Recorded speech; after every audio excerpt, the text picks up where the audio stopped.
اما بعد فاعوذ باللہ من الشیطان الرجیم بسم اللہ الرحمن الرحیم یا ایہا الذین آمنوا اذا نودی للصلاة من یوم الجمعۃ فاسعوا الی ذکر اللہ وذروا البیع ذالکم خیر لکم ان کنتم تعلمون فَإِذَا قُضِيَتِ الصَّلَاةُ فَانتَشِرُوا فِي الْأَرْضِ وَابْتَغُوا مِن فَضْلِ اللَّهِ وَاذْكُرُوا اللَّهَ كَثِيرًا لَعَلَّكُمْ تُفْلِحُونَ وَإِذَا رَأَوْا تِجَارَةً أَوْ لَهْوًا انفَضُّوا إِلَيْهَا وَتَرَكُوكَ قَائِمًا قُلْ مَا عِندَ اللَّهِ خَيْرٌ مِّنَ اللَّهْوِ وَمِنَ التِّجَارَةِ واللہ خیر الرازقین صدق اللہ العظیم رب اشرح لی صدری ویسر لی امری واحلل عقدۃ من لسانی یفقہوا قولی اللہم ربنا الہمنا رشدنا واعذنا من شرور انفسنا اللہم ارنا الحق حقا وارزقنا اتباعہ وارنا الباطل باطلا وارزقنا اجتنابہ آمین یا رب العالمین۔ حضرات، آپ کو یاد ہوگا کہ ارادہ تو پچھلے درس میں تھا کہ سورہ جمعہ کا دوسرا رکوع جو بہت مختصر ہے، کل 3 آیات پر مشتمل ہے، تو اسی درس میں ہم اس کا مطالعہ مکمل کر لیتے، لیکن ہوتا وہ ہے جو اللہ کو منظور ہوتا ہے، تو اس روز ہمارا مطالعہ صرف اس رکوع کی پہلی آیت تک محدود رہا۔ بقیہ 2 آیات ہیں جن کا آج ہمیں مطالعہ کرنا ہے، یعنی سورہ جمعہ کی آخری 2 آیات۔ ان میں سے بھی ایک آیت جو ہے پہلی، وہ بہت اہم ہے، اور قرآن مجید کے جو بنیادی تصورات ہیں اور اس کی جو اساسی اصطلاحات ہیں، ان کے ضمن میں ایک بہت اہم اصطلاح ہے ذکر الہی، اور جس کا خاص طور پر یہاں کثیر کے وصف کے ساتھ ذکر ہوا ہے، وَاذْكُرُوا اللَّهَ كَثِيرًا۔ اور اس کے بارے میں بہت سے لوگوں کے ذہنوں میں یہ سوالات پیدا ہوتے ہیں کہ اس سے مراد کیا ہے، اور اس پر عمل پیرا ہونے کی عملی صورت کیا ہے۔ تو آج میں اپنے مطالعے اور فہم کی حد تک ان سوالات کا جواب دوں گا انشاءاللہ العزیز۔ سورہ صف اور سورہ جمعہ کے مضامین میں جو ربط و تعلق ہے اسے تمہیداً اپنے ذہن میں تازہ کر لیں۔ سورہ صف کا مرکزی مضمون نبی اکرم صلی اللہ علیہ وسلم کا مقصد بعثت، لِيُظْهِرَهُ عَلَى الدِّينِ كُلِّهِ، اور ظاہر بات ہے کہ اس اظہار دین حق کے بھی 2 ہی مرحلے ہو سکتے تھے۔ ایک یہ کہ جزیرہ نماء عرب کی حد تک حضور صلی اللہ علیہ وسلم نے بنفس نفیس اللہ کے دین کو غالب کر دیا، لیکن چونکہ آپ کی بعثت ہے پوری نوع انسانی کے لیے، لہذا اس مشن کی اصل تکمیل اس وقت ہوگی جبکہ پورے کرۂ ارضی پر اسی طرح اللہ کا دین غالب ہو جائے۔ اب ظاہر بات ہے کہ یہ غلبہ دین ایک انقلابی جد و جہد کی متقاضی ہے، اس میں ایک جمعیت کی ضرورت ہے، ایسے لوگوں کی جمعیت کہ جن کی کمٹمنٹ، جن کی اللہ کے ساتھ وفاداری، جن کے لیے زندگی کا مقصد ہی یہ بن جائے کہ اللہ ہی کے لیے تن من دھن لگا دینا ہے، ان صلاتی و نسکی و محیای و مماتی للہ رب العالمین، اس کے لیے اپنی جانیں کھپا دینی ہے، یہاں تک کہ اگر اسی راہ میں موت آ جائے اور شہادت کی موت مل جائے تو گویا یہ ان کی سب سے بڑی کامیابی ہے۔ ایسے لوگوں کو پکارا گیا سورہ صف میں کہ اہل ایمان، اگر تم چاہتے ہو کہ جہنم کے عذاب سے چھٹکارا پا جاؤ تو اس کا راستہ یہی ہے کہ اللہ پر اور اس کے رسول پر ایمان پختہ رکھو اور جہاد کرو اس کی راہ میں، اور کھپا دو اس میں اپنے مال بھی اور اپنی جانیں بھی، یہی تمہارے لیے بہتر ہے اگر تم سمجھو۔ اب یہ مختلف پیرایوں میں، مختلف درجات میں ان چیزوں کو بیان کیا گیا کہ اگر یہ کرو گے تو جہنم سے چھٹکارا بھی ہے، مغفرت کا وعدہ بھی ہے، جنت میں داخلے کا وعدہ ہے، اور ہمیشہ باقی رہنے والے باغات میں پاکیزہ گھرانوں کا وعدہ ہے۔ یہی اصل کامیابی ہے۔ ذالک الفوز العظیم۔ مزید برآں اس دنیا میں بھی نصرت اور فتح کا وعدہ ہے، اور سب سے بڑا وعدہ یہ کہ اللہ تعالیٰ تمہیں اپنا مددگار قرار دے گا۔ گویا کہ یہ انسان کے لیے روحانی طرفوں کا بلند ترین مقام ہو سکتا ہے۔ کونوا انصار اللہ، اللہ کے مددگار بنو۔ اور واپس چلیے، اگر یہ نہیں کرتے ہو تو دردناک عذاب سے چھٹکارا پانا بھی امید موہوم ہے، یہ تمہارا اپنا ایک مذمومہ خیال ہے۔ نمبر 2، اگر یہ نہیں کرتے ہو تو گویا کہ تمہارا ایمان جو ہے اس کے ساتھ تمہارا عمل متصادم ہے، تمہارا قول کچھ اور ہے اور تمہارا فعل کچھ اور ہے۔ یا ایھا الذین آمنوا لم تقولون ما لا تفعلون کبر مقتا عند اللہ ان تقولوا ما لا تفعلون۔ نمبر 3، اگر تم نے یہ روش اختیار کی تو جان لو کہ تمہارے ساتھ بھی معاملہ وہی ہوگا جو سابقہ امت کے ساتھ ہو چکا ہے۔ وہ امت بھی اپنے آپ کو بہت برگزیدہ خیال کرتی تھی، انہیں تو بڑا زوم تھا کہ ہم اللہ کے چہیتے بلکہ اس کے بیٹوں کے مانند ہیں، نحن ابناء اللہ واحباؤہ۔ لیکن چونکہ عملی طرز ان کا یہ رہا کہ حضرت موسیٰ علیہ السلام کو بھی ستایا، اور جب انہوں نے کہا کہ اب جانیں ہتھیلی پر رکھ کر میدان میں آؤ جنگ کے لیے، قتال کے لیے، تو انہوں نے کوڑا جواب دے دیا۔ اللہ تعالیٰ نے بھی پھر ان کے دلوں کو کجی میں ڈالا۔ فلما زاغوا ازاغ اللہ قلوبہم۔ اس کے بعد حضرت مسیح علیہ السلام ان کی طرف بھیجے گئے تو اس وقت ان کی وہ مس شدہ ذہنیت جو ہے اس کا یہ مظہر سامنے آیا کہ انہوں نے اللہ کے جلیل القدر پیغمبر کو، جس نے کہ اعلیٰ ترین جو بھی حسی معجزات ہو سکتے ہیں انتہائی وہ انہیں دکھا دیے، لیکن انہیں جادوگر قرار دیا، مرتد قرار دیا، واجب القتل قرار دیا، اور اپنے بس پڑتے تو انہوں نے حضرت مسیح کو سولی پر چڑھا ہی دیا۔ یہ دوسری بات ہے کہ اللہ نے کیا معاملہ کیا۔ اور وہی لوگ ہیں جو اب اس قرآن کے نزول کے وقت بھی اور محمد الرسول اللہ صلی اللہ علیہ وسلم کی بعثت کے وقت بھی اب وہ درپے ہیں اللہ کے نور کو بجھانے کے لیے۔ یریدون لیطفئوا نور اللہ بافواہہم واللہ متم نورہ ولو کرہ الکافرون۔ یہ کردار ہے تمہارے لیے بطور نشان عبرت، جس کا نتیجہ یہ نکل چکا ہے کہ ضربت علیہم الذلۃ والمسکنۃ وباؤوا بغضب من اللہ۔ تو اگر تم بھی یہی روش اختیار کرو گے تو ظاہر بات ہے کہ پھر تمہارا انجام بھی یہی ہوگا۔ یہ سورہ صف کے مضامین۔ اب سورہ جمعہ کی طرف آئیے تو ظاہر بات ہے کہ وہ جو فدائین کی ایک جمعیت درکار ہے اس کام کے لیے، وہ جمعیت فراہم ہوگی تبھی تو جہاد اور قتال کے مرحلے جو ہیں ان کی طرف پیش قدمی کی کوئی عملی صورت ممکن ہوگی۔ یہ جمعیت کیسے فراہم کی محمد الرسول اللہ صلی اللہ علیہ وسلم؟ وہ ہے آپ کا وہ اساسی منہاج جو اوپر یہ اس آیہ مبارکہ میں جو آپ کے سامنے اس وقت موجود ہے جلی الفاظ میں، هو الذی بعث فی الامیین رسولا منہم یتلو علیہم آیاتہ ویزکیہم ویعلمہم الکتاب والحکمہ وان کانوا من قبل لفی ضلال مبین۔ گویا کہ دعوت اور تربیت یہ دونوں گھومتے ہیں اس قرآن مجید کے گرد۔ حضور صلی اللہ علیہ وسلم کا ذریعہ دعوت بھی یہی قرآن مجید، اس کی آیات بینات ہے، لِيُخْرِجَكُم مِّنَ الظُّلُمَاتِ إِلَى النُّورِ، جیسے کہ سورہ حدید میں فرمایا۔ اور پھر ان لوگوں کی تربیت اور تزکیے کا بھی آلہ یہی ہے قرآن مجید۔ یہ قرآن جب کسی کے اندر اتر جاتا ہے اس کے اندر انقلاب آ جاتا ہے، انفرادی انقلاب کا ذریعہ یہ قرآن ہے۔ چوں بجاں در رفت جہاں دیگر شود، جہاں چو دیگر شد جہاں دیگر شود۔ اب ایسے لوگ جن کے اندر یہ انقلاب آ چکا ہو وہ بنیان مرصوص بنیں گے تو اس انقلابی جد و جہد کی طرف پیش قدمی ہو سکے گی۔ لہذا اس کی طرف اشارہ کر دیا کہ یہ ہے، میں اب ایک لفظ استعمال کر رہا ہوں، یہ آلہ انقلاب ہے، لوگوں کو بدلنے کا آلہ یہ ہے، پھر لوگ جمع ہو کر نظام کو بدل دیں گے۔ یہ دو مرحلے ہی ہو سکتے ہیں، اس کے سوا کوئی تیسرا راستہ ممکن نہیں۔ اب چونکہ یہ جیسا کہ میں سورہ صف کے خلاصے میں عرض کر چکا ہوں کہ صرف عرب کی حد تک انقلاب لانا جو ہے یا اللہ کے دین کا غلبہ وہی آخری مقصود نہیں ہے، بلکہ پورے کرۂ ارضی پر اللہ کے دین کا غلبہ مقصود ہے، اور یہ کام ابھی ہونا ہے حضور کے بعد صلی اللہ علیہ وسلم۔ لہذا وہ آلہ انقلاب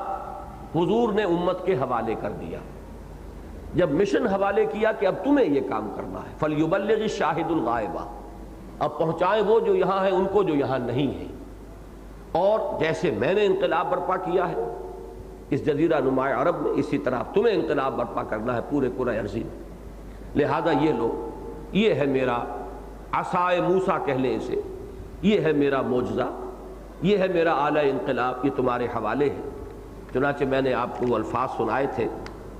جو مسلم شریف میں آئے ہیں، حضرت جابر بن عبداللہ رضی اللہ تعالی عنہ نے جو تفصیلات بیان کی ہیں حجۃ الوداع کی، اور طویل ترین روایت جو ہے، چونکہ حضور نے ہجرت کے بعد تو ایک ہی حج کیا، وہی ہجرت کے بعد کا پہلا حج بھی ہے اور آخری حج بھی ہے، وہ حجۃ الوداع بھی ہے۔ باقی اس سے پہلے، ہجرت سے پہلے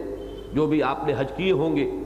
ان کی ہمارے پاس کوئی تفصیل نہیں ہے، کوئی ڈیٹیل نہیں ہے۔ ایک عمرہ کیا ہے آپ نے، عمرہ قضا، وہ جو سن 7 میں ہوا صلح حدیبیہ کے بعد، اور ایک یہ حج ہے حجۃ الوداع۔ اس میں آپ نے اپنے خطبے کے اختتام پہ فرمایا وَقَدْ تَرَكْتُ فِيكُمْ، میں چھوڑ کر جا رہا ہوں تمہارے مابین مَا لَن تَضِلُّوا بَعْدَهُ إِنِ اعْتَصَمْتُمْ بِهِ، کہ اگر تم اسے مضبوطی سے تھامے رکھو گے کبھی گمراہ نہیں ہوگے۔ کتاب اللہ، وہ اللہ کی کتاب ہے۔ یہ گویا کہ حضور نے حوالے کی امت کے، اب امت کے ذمے ہوا اس کو پہنچانا۔ یہ کام جو ہے اس کی طرف اشارہ کیا گیا کہ جس طرح آج تمہارے حوالے کیا جا رہا ہے اس کتاب کو اور اس کی ذمہ داریوں کو، تم سے پہلے بنی اسرائیل کے حوالے کی گئی تھی کتاب تورات، اور ان کو ذمہ دار ٹھہرایا گیا تھا، لیکن انہوں نے ذمہ داریوں کو ادا نہ کیا۔ دیکھیے سورہ صف میں جہاد و قتال کا مضمون تھا، تو وہاں بھی نشان عبرت کے طور پر بنی اسرائیل کو پیش کیا گیا۔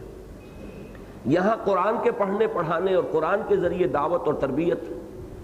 وہ چونکہ اصل مضمون ہے، لہذا سابقہ امت نے اپنی کتاب کے ساتھ جو سلوک کیا اس کا ذکر کر دیا گیا۔ مثل الذین حملوا التوراۃ ثم لم يحملوها کمثل الحمار يحمل اسفارا، مثال ان کی جو حامل تورات بنائے گئے تھے پھر انہوں نے اس کی ذمہ داریوں کو ادا نہ کیا، اس گدھے کی سی ہے جو اپنے اوپر کتابوں کا بوجھ لادے ہوئے ہو۔ گٹھڑی بندھی ہوئی ہے کتابوں کی، اعلیٰ ترین فلسفے کی اور حکمت کی کتابیں، لیکن گدھے کی پیٹھ پر اگر وہ گٹھڑی رکھی ہوئی ہے تو اسے کوئی اس کا فائدہ نہیں۔ یہ مثال ہے اس قوم کی، اس امت کی، کہ جو حامل کتاب الہی بنائی جائے اور پھر وہ اس کی ذمہ داریوں کو ادا نہ کرے۔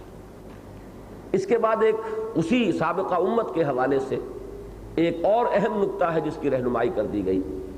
کہ جب کوئی امت مسلمہ اپنے اصل فرائض منصبی کو چھوڑ دیتی ہے اور جو کتاب اللہ کی اس کے پاس ہوتی ہے، بجائے اس کے ساتھ تمسک کے اور بجائے اس کی ذمہ داریوں کو ادا کرنے کے اسے گویا کہ اپنا تکیہ بنا لیتی ہے،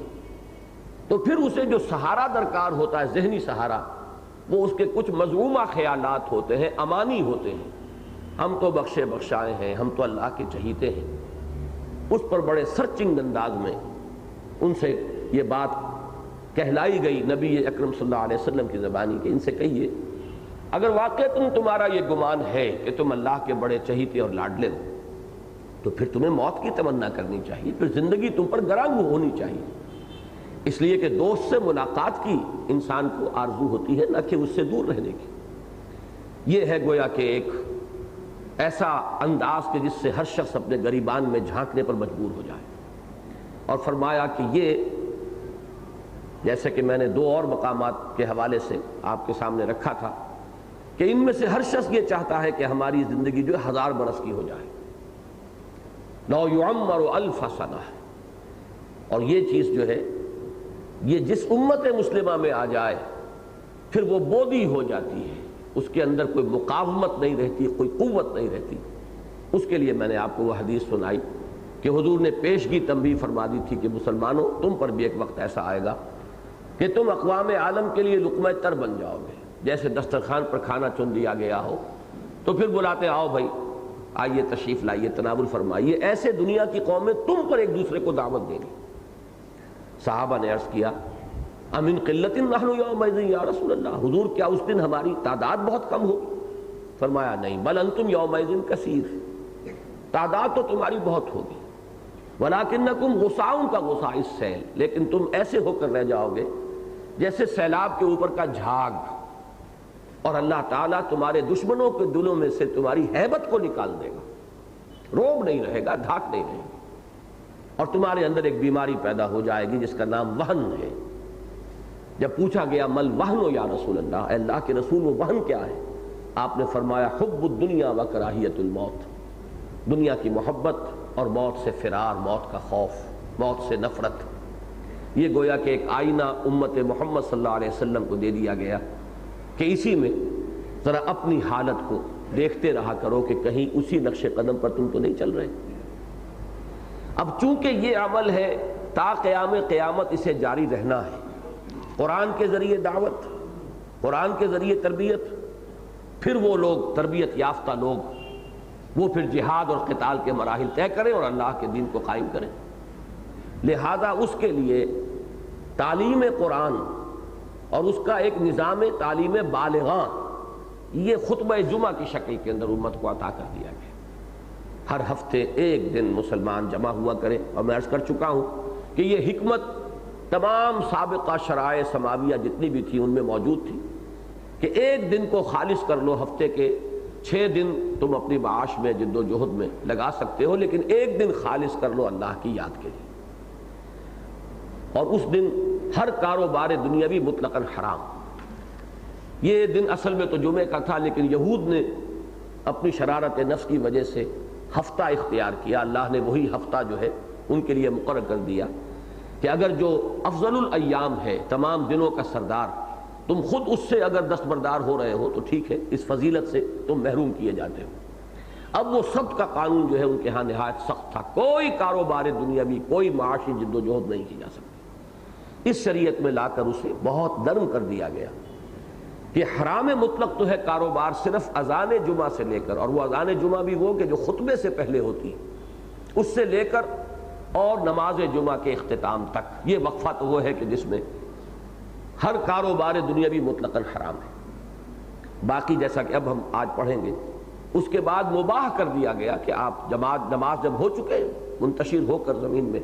اللہ کا فضل تلاش کر سکتے ہو، لیکن مختلف انداز سے حضور نے اس کی ترغیب اور تشویق رکھی ہے کہ اس پورے دن کو اس کام کے لیے اب بھی خالص رکھو۔ یہ فرض تو نہیں ہے، اور اس سے اگر تم کنارہ کشی کرو گے تو ایسا نہیں ہے کہ کسی حرام کام کا ارتکاب کرو گے، لیکن تشویق اور ترغیب اسی کی ہے۔ چنانچہ وہ تبکیر، اس کی میں روایت آپ کو پچھلی مرتبہ سنا چکا ہوں کہ یہ جو شخص بھی پہلی ساعت میں نماز جمعہ کے لیے آ جائے گا اس کے لیے اونٹ کا ثواب ہے، دوسری ساعت میں آئے گا تو ایسے جیسے کہ اس نے گائے اللہ کی راہ میں قربان کی، تیسری ساعت میں آئے گا تو ایسے کہ جیسے اس نے کوئی میڈھا اللہ کی راہ میں قربان کیا، چوتھی میں آئے گا تو ایسے جیسے کہ اس نے بکری مرغی صدقہ کر دی اللہ کی راہ میں، اور اس کے بعد 5ویں ساعت ہے، اس کے بارے میں فرمایا کہ بالکل اتنا ثواب اب رہ جائے گا جیسے اللہ کی راہ میں ایک انڈا خیرات کر دیا۔ اس کے بعد جب اذا خرج الامام، جب امام نکلتا ہے خطبے کے لیے، توب الصحف، تو جو فرشتے مسجد کے دروازوں پر موجود ہوتے ہیں اندراج کے لیے، وہ اپنے رجسٹر بند کر دیتے ہیں۔ یستمعون الذکر، وہ خود بھی اب اس ذکر کو سننے میں منہمک ہو جاتے ہیں، یعنی امام کا خطبہ جو ہے وہ ذکر ہے۔ چنانچہ یہ میں وضاحت پچھلی مرتبہ کر چکا ہوں کہ اگرچہ نماز بھی ذکر ہے، اقم الصلاۃ لذکری، لیکن سورہ جمعہ کی پہلی آیت میں جو لفظ ذکر آیا ہے، یا ایھا الذین آمنوا اذا نودی للصلاۃ من یوم الجمعۃ فاسعوا الی ذکر اللہ، اس حدیث سے اس کی وضاحت ہو گئی یستمعون الذکر، کہ اس سے جو اصل مقصود ہے یہاں وہ خطبہ جمعہ ہے۔ اور خطبہ جمعہ میں یہ روایت ہمارے پاس پہنچ گئی، نبی اکرم صلی اللہ علیہ وسلم کا معمول کیا تھا؟ یقرأ القرآن ویذکر الناس، آپ خطبے میں قرآن پڑھتے تھے اور لوگوں کو تذکیر فرماتے تھے، جیسے سورہ قاف کی آخری آیت ہے فذکر بالقرآن من یخاف وعید، اے نبی تذکیر کیجئے قرآن کے ذریعے سے۔ تو خطبے کا اصل مقصد ہے تذکیر بالقرآن، یاد دہانی کرانا قرآن کے ساتھ۔ تذکیر کس شے کی؟ تمہارا نظریہ، جس کو ہم ایمان کہتے ہیں، تمہارا ہدف نصب العین، جس کو ہم کہیں گے میری زندگی کا مقصد تیرے دین کی سرفرازی، یہ چیزیں ذہن میں تازہ رہیں، اجاگر ہوتی رہیں۔ کہیں اگر اس فکر پر اور اس عزم پر کوئی گرد و غبار آ جائے، کچھ ذہول ہو جائے، کچھ نسیان ہو جائے، تو ہر ہفتے اس کو تازہ کیا جاتا رہے،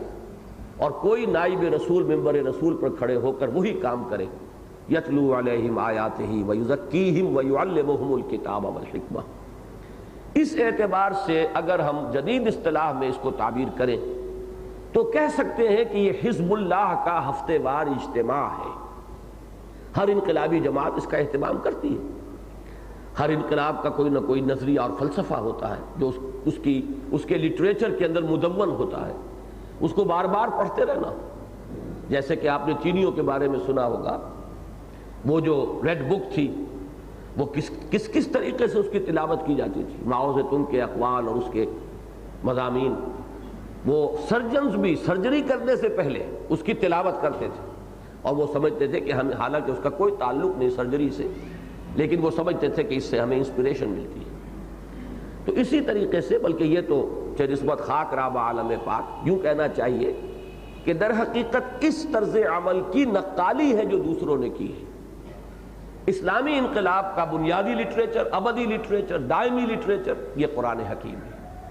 اس قرآن کے ساتھ ایک ذہنی اور قلبی ربط تسلسل کے ساتھ برقرار رہے، یہ لازم ہے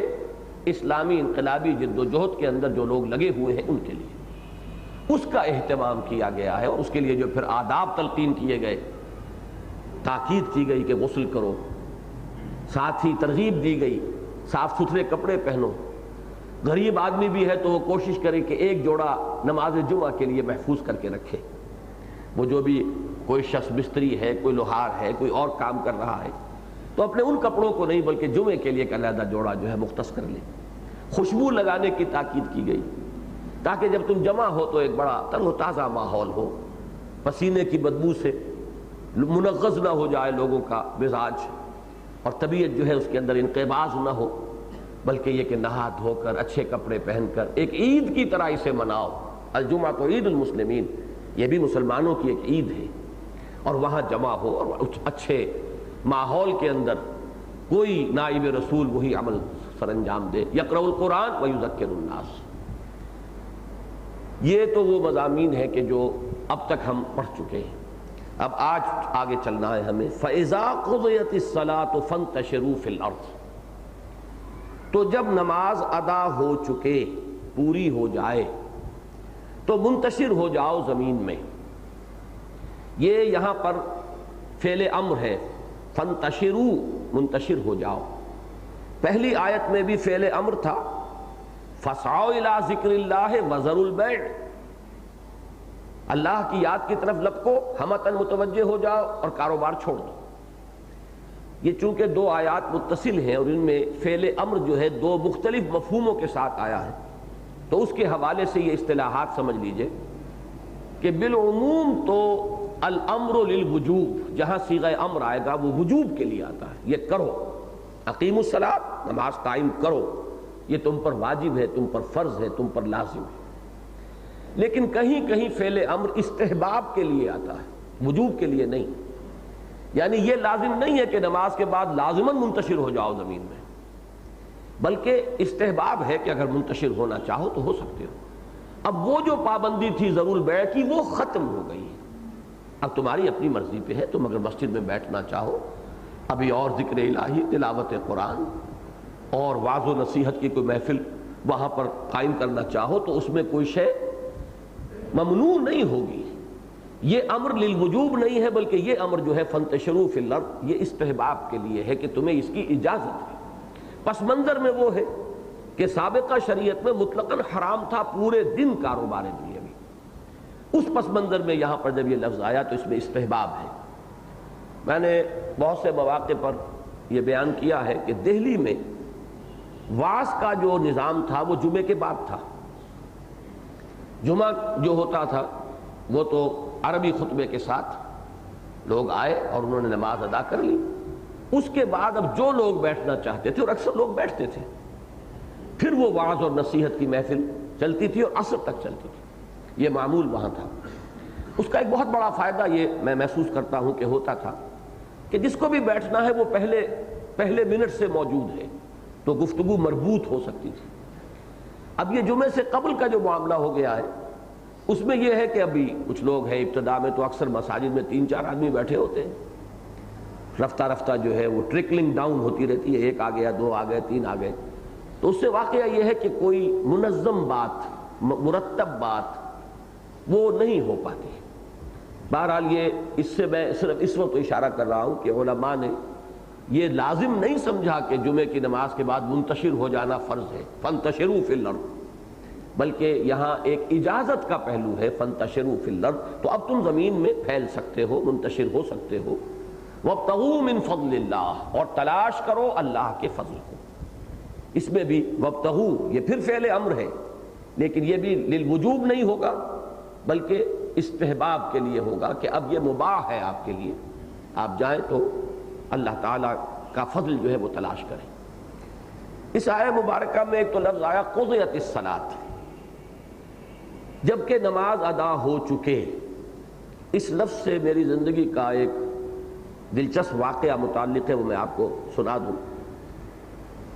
ہمارے ہاں جو انکار حدیث کا فتنہ اٹھا، اور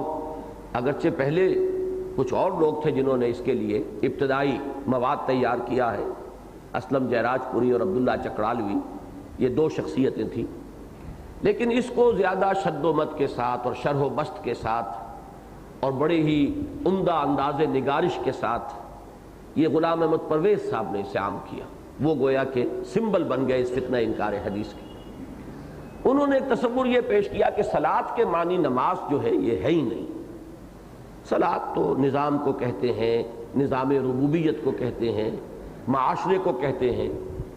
تو یہ انہوں نے تصور دیا ہے کہ یہ در حقیقت ہمارے زوال اور ہمارے قرآن مجید کی اصل تعلیمات سے بعد کا مظہر ہے کہ ہم نے صلاۃ کے معنی کر دیے نماز۔ تو ایک مرتبہ جب کہ میں MBBS کر کے ابھی گیا ہی تھا ساہیوال،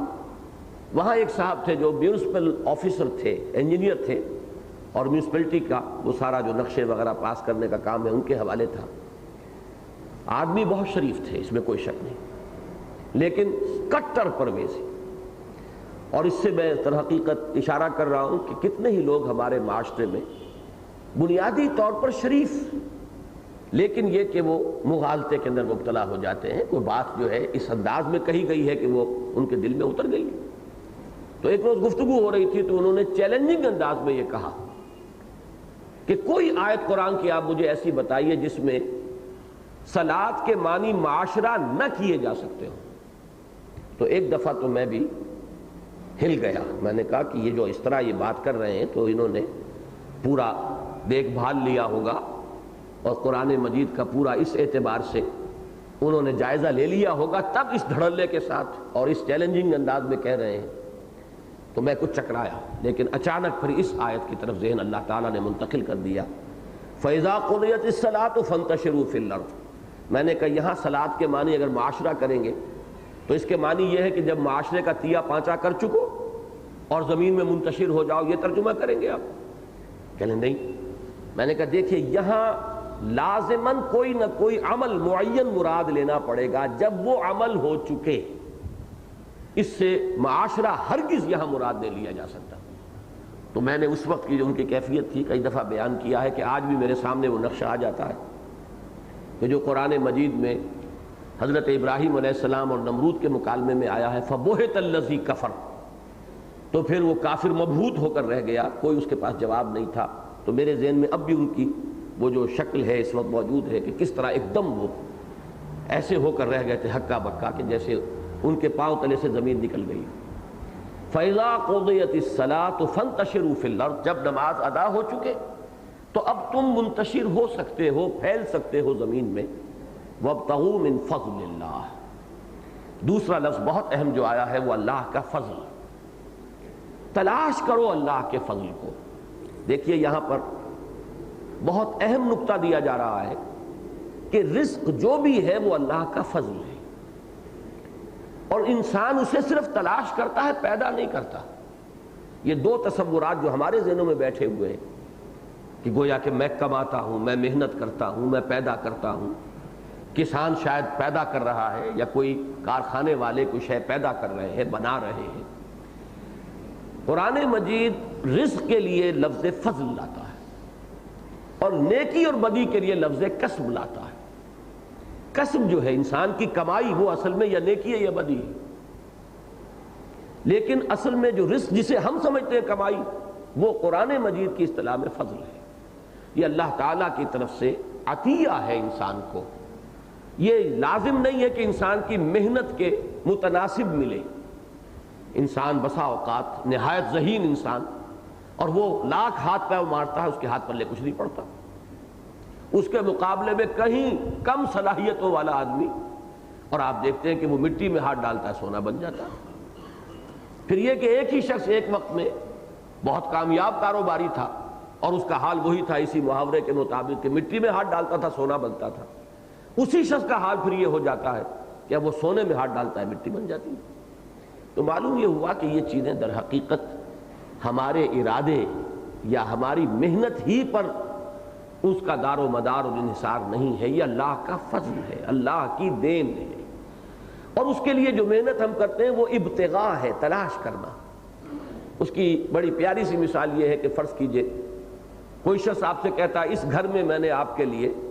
ایک پوٹلی میں کچھ نقدی باندھ کر کہیں چھپا دی ہے، جاؤ تلاش کرو۔ اب وہ دی ہوئی تو ہے، اس کی رکھی ہوئی ہے، اب آپ صرف تلاش کر رہے ہیں اس کو۔ یہ ساری بھاگ دوڑ جو ہے تلاش کے درجے میں ہے، ورنہ رزق اللہ کا معین ہے، وہ تو لازماً مل کر رہے گا۔ اسی لیے میں ایک مثال دیا کرتا ہوں کہ رزق اکل حلال اور اکل حرام کا اتنا ہی فرق ہے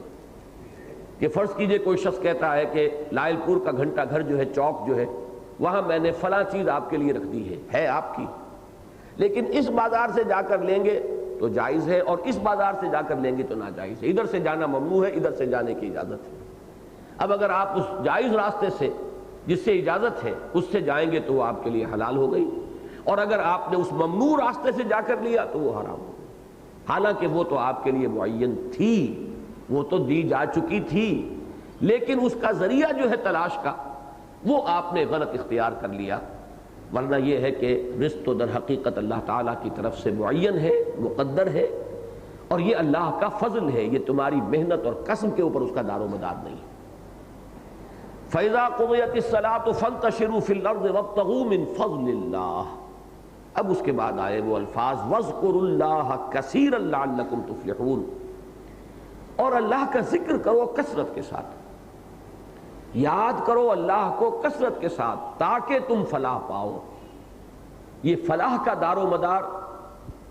ذکر کی کثرت کے ساتھ ہے۔ اس کے حوالے سے اصل میں میں چاہتا ہوں کہ آج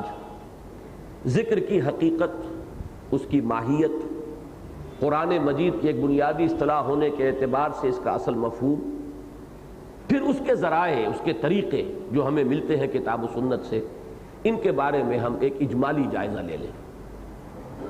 سب سے پہلے تو اس لفظ کی اصل حقیقت کو سمجھیے۔ ذکر، تذکرہ، تذکار، ذکرہ، یہ بہت سے الفاظ ہیں جو اس سے بنتے ہیں، اور ان سب کے اندر ایک لفظ مشترک ہے، یاد کرنا، یاد دلانا، تذکیر یاد دلانا، تذکر خود یاد کرنا۔ اس سے جو اصل حقیقت سامنے آتی ہے وہ یہ ہے کہ کچھ حقائق ہیں جو انسان کی فطرت میں مضمر ہیں،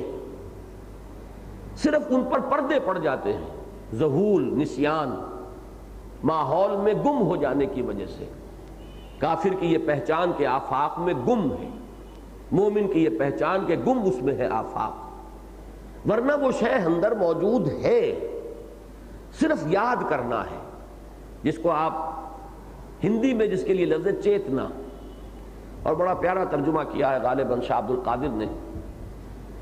یومئذ یتذکر الانسان وانیٰ لہ الذکریٰ، اس دن انسان چیتے گا، اور کیا فائدہ اس روز چیتنے کا۔ یہ چیتا آپ پنجابی میں بھی استعمال کرتے ہیں، یہ لفظ خود بتاتا ہے کہ کوئی چیز پہلے معلوم تھی، اب کسی وجہ سے وہ آپ کے حافظے سے ذرا محو ہو گئی ہے، یا صحیح تر لفظ یہ ہوگا کہ آپ کے حافظے اور یادداشت کے محافظ خانے میں وہ فائل کہیں نیچے دب گئی ہے، اب اس کو وہاں سے کھینچ کر اوپر لانا ہے، اندر سے اس کو برآمد کرنا ہے۔ آپ کی اپنی شخصیت آپ کی اپنی فطرت کے اندر وہ شے موجود ہے۔ اسی طریقے سے کوئی اور شخص بھی کوشش کر سکتا ہے کہ آپ بھولے ہوئے ہیں تو آپ کو یاد دلائے۔ بس اوقات ایسا ہوتا ہے کہ آپ سے کسی کی ملاقات ہوئی تھی، وہ کہتا ہے آپ سے ملاقات ہوئی تھی میری، لیکن آپ کو یاد نہیں ہے، پھر وہ کچھ حوالے دے گا، اس وقت یہ ہوا تھا، اس وقت وہاں معاملہ یہ تھا، اور وہ چیز آپ کو یاد آ جاتی ہے۔ معلوم ہوا کہ وہ آپ کی یادداشت میں کہیں نیچے گہرائی میں چلی گئی تھی۔ اس اعتبار سے میں نے جو حقیقت ایمان پر مفصل تقاریر کی تھیں، 10 تقریریں مسجد دارالسلام میں، اس میں نے واضح کیا تھا کہ ایمان حقیقت میں ہر انسان کے اندر موجود ہے، یہ اس کی فطرت میں مضمر حقائق ہے۔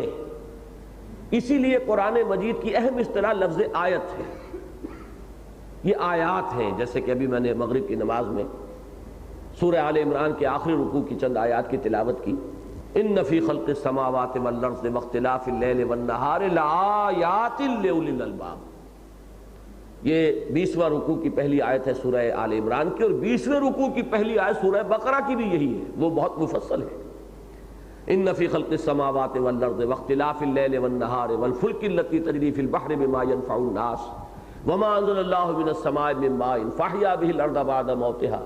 وبث فیہا من کل دابۃ وتصریف الریاح والسحاب المسخر بین السماء والارض لآیات لقوم یعقلون۔ یہ نشانیاں ہیں، اس کائنات کا ذرہ ذرہ ایک نشانی ہے اللہ کی، اس کی حکمت کی، اس کی قدرت کی۔ اس نشانی کو دیکھو اور کوئی یاد آ جانا چاہیے۔ اگر نہیں آ رہا تو کسی شخص کے لیے ممکن نہیں ہے کہ وہ آپ کے دل میں ایمان اتار سکے، وہ تو آپ کے اپنے اندر ہی سے ابھرے گا، آپ کے اپنی فطرت کی گہرائیوں سے ابھر کر آئے گا اور آپ کے شعور کی سطح پر جلوہ گر ہو جائے گا، باہر سے نہیں داخل کیا جا سکتا، یہ اپنی فطرت کے اندر موجود ہے۔ صرف تذکیر، یاد دہانی کرانا، وہ جو پردے پڑ گئے ہیں اوپر ذہول کے اور نسیان کے، انہیں ہٹانا، یہ ہے آپ کا کام۔ اسی لیے دیکھیے کس قدر پیارا اسلوب ہے آخری پارے کی ایک سورت کا، جو اکثر حضور جمعے میں اور عیدین میں پڑھا کرتے تھے۔ سورۃ الغاشیہ، اس کے آخر میں فرمایا افلا ينظرون الى الابل كيف خلقت والى السماء كيف رفعت والى الجبال كيف نصبت والى الارض كيف سطحت فذكر انما انت مذكر لست عليهم بمسيطر۔ کیا یہ دیکھتے نہیں پہاڑوں کو کیسے جما دیے گئے ہیں؟ کیا یہ دیکھتے نہیں آسمان کو کیسے بلند کیا گیا ہے؟ دیکھتے نہیں زمین کو کیسے بچھا دی گئی ہے؟ کیا یہ دیکھتے نہیں اونٹ کو اس کی کیسے تخلیق کی گئی ہے؟ اس آب و ہوا اور اس ماحول میں جس میں کہ اسے رہنا ہے، کس طرح اس کو وہ جسم دیا گیا ہے کہ جو اس کے ساتھ کامل مناسبت رکھتا ہے۔ تو آخر کس کی حکمت ہے، کس کی قدرت ہے، کس کا یہ علم ہے، کس کی صناعی ہے، وہ یاد آیا کہ نہیں آیا؟ اے نبی، آپ یاد دہانی کراتے رہیے، آپ کا کام صرف یاد دہانی کرانا ہے، آپ ان پر داروغہ نہیں ہیں، آپ کو ان پر کوئی اختیار حاصل نہیں ہے کہ زبردستی ان کے دلوں میں آپ ایمان جو ہے وہ داخل کر دیں۔ تو ذکر کے اس مفہوم کو ذہن میں رکھیے۔ ابھی میں نے ایک خاص لفظ استعمال نہیں کیا، بنیادی جو ہے آیت اور ذکر، اس کی نسبت کو، اس کی ریلیشن شپ جو ہے، اس کو آپ سمجھ لیجئے۔ جب ہم زیادہ گہری نگاہ سے دیکھیں گے اور اس کا تجزیہ کریں گے کہ یہ فطرت سے مراد کیا ہے، وہ کیا شے ہے ہماری جس میں یہ چیز محفوظ ہے، جس کو ہم کہتے ہیں کہ اندر ہے، اس کا تعلق در حقیقت روح انسانی کے ساتھ ہے۔ وہ سارا جو ہمارے ہاں بڑی مفصل بحثیں آئی ہیں، سورہ حشر میں جو آیت آئی تھی وَلَا تَكُونُوا كَالَّذِينَ نَسُوا اللَّهَ فَأَنسَاهُمْ أَنفُسَهُمْ، اس کے حوالے سے تفصیلی گفتگو میں کر چکا ہوں کہ ہمارا اصل وجود تو وہ روحانی وجود ہے جو ہمارے اس جسمانی وجود کے ساتھ متصل کر دیا گیا ہے۔ اس روح کا کوئی تعلق جو ہے وہ ہمارے قلب سے ہے، اس کا مسکن جو ہے یہ قلب انسانی ہے۔ اس قلب کا ظاہر کیا ہے کہ یہ پمپ ہے، خون کو ادھر سے ادھر جو آ رہا ہے، خون پھیپھڑوں سے اسے جسم کے اندر بھیج دینا، اور جو جسم سے واپس آ رہا ہے گندا خون اسے پھیپھڑوں میں صفائی کے لیے ادھر بھیج دینا، اس کے سوا اس کا کوئی عمل نہیں۔ لیکن اس کی ایک باطنی حقیقت یہ ہے اس قلب کی کہ یہ روح کا مسکن ہے، اور یہ روح جو ہے اس کا براہ راست تعلق ذات باری تعالیٰ کے ساتھ ہے۔ بلکہ ہم یہ کہہ سکتے ہیں جو الفاظ 2 مرتبہ قرآن میں آئے ہیں وَنَفَخْتُ فِيهِ مِن رُوحِي، میں پھونک دوں اس میں اپنی روح میں سے، تو یہ تو گویا کہ اگرچہ ہم یہ تصور نہیں کر سکتے کہ اللہ کی ذات کا کوئی جز ہو سکتا ہے، اللہ کی ذات تجزیے سے مبرہ ہے، اعلیٰ ہے، ارفع ہے، ایسا کوئی تصور ہم اس کے ساتھ وابستہ نہیں کر سکتے، لیکن بہرحال یہ مانے بغیر چارہ نہیں کہ اس روح کا کو بڑا گہرا تعلق، بڑا قریبی تعلق ذات باری تعالیٰ کے ساتھ ہے۔ سمجھ میں آئے یا نہ آئے، اس کو بڑا پیارا شعر فارسی کا اتصال بے تکیف بے قیاس ہست رب الناس را با جان ناس، رب الناس اللہ، اس کا اتصال ہے لوگوں کی جان کے ساتھ، اگرچہ اس اتصال کو ہم نہیں جانتے، کیفیت نہیں جانتے، بے تکیف بے قیاس، کوئی ایسی ہمارے سامنے مثال بھی نہیں ہے، تشبیہ بھی نہیں ہے جس سے اس کی حقیقت کو بیان کیا جا سکے، لیکن ہے اتصال، اتصال کہتے ہیں جڑا ہوا ہونا، متصل، اتصال بے تکیف بے قیاس، اتصال کو ہم اس کی کیفیت کو نہیں جانتے، نہ ہم یہ جانتے ہیں کہ کوئی مثال جس سے کہ ہم سمجھ سکیں، جو ہمارے مشاہدے میں اور تجربے میں مثالیں آتی ہوں ان میں سے کوئی مثال بھی ایسی نہیں ہے جو اس اتصال کی نوعیت کو واضح کر سکے۔ اتصال بے تکیف بے قیاس ہست رب الناس را با جان ناس۔ اب ظاہر بات ہے قرآن جب کہتا ہے نحن اقرب الیہ من حبل الورید، ہم تو انسان کے اس کی رگے جاں سے بھی قریب تر، تو یہ قرب اور یہ اتصال، لفظ اتصال اس کے لیے میں سمجھتا ہوں کہ نہایت موضوع لفظ ہے۔ اتصال بے تکیف بے قیاس ہست رب الناس را با جان ناس۔ ایک اور شعر میں یہ حقیقت آئی ہے، میں نے یہ اشعار آپ کو اس وقت سنائے تھے، جان نہاں در جسم او در جان نہاں، اے نہاں اندر نہاں اے جان جان۔ اب دیکھیے اس میں بڑی پیاری بات آ گئی، ہمیں معلوم ہے کہ ہمارے جسم میں جان ہے، یہ تو ہر شخص جانتا ہے،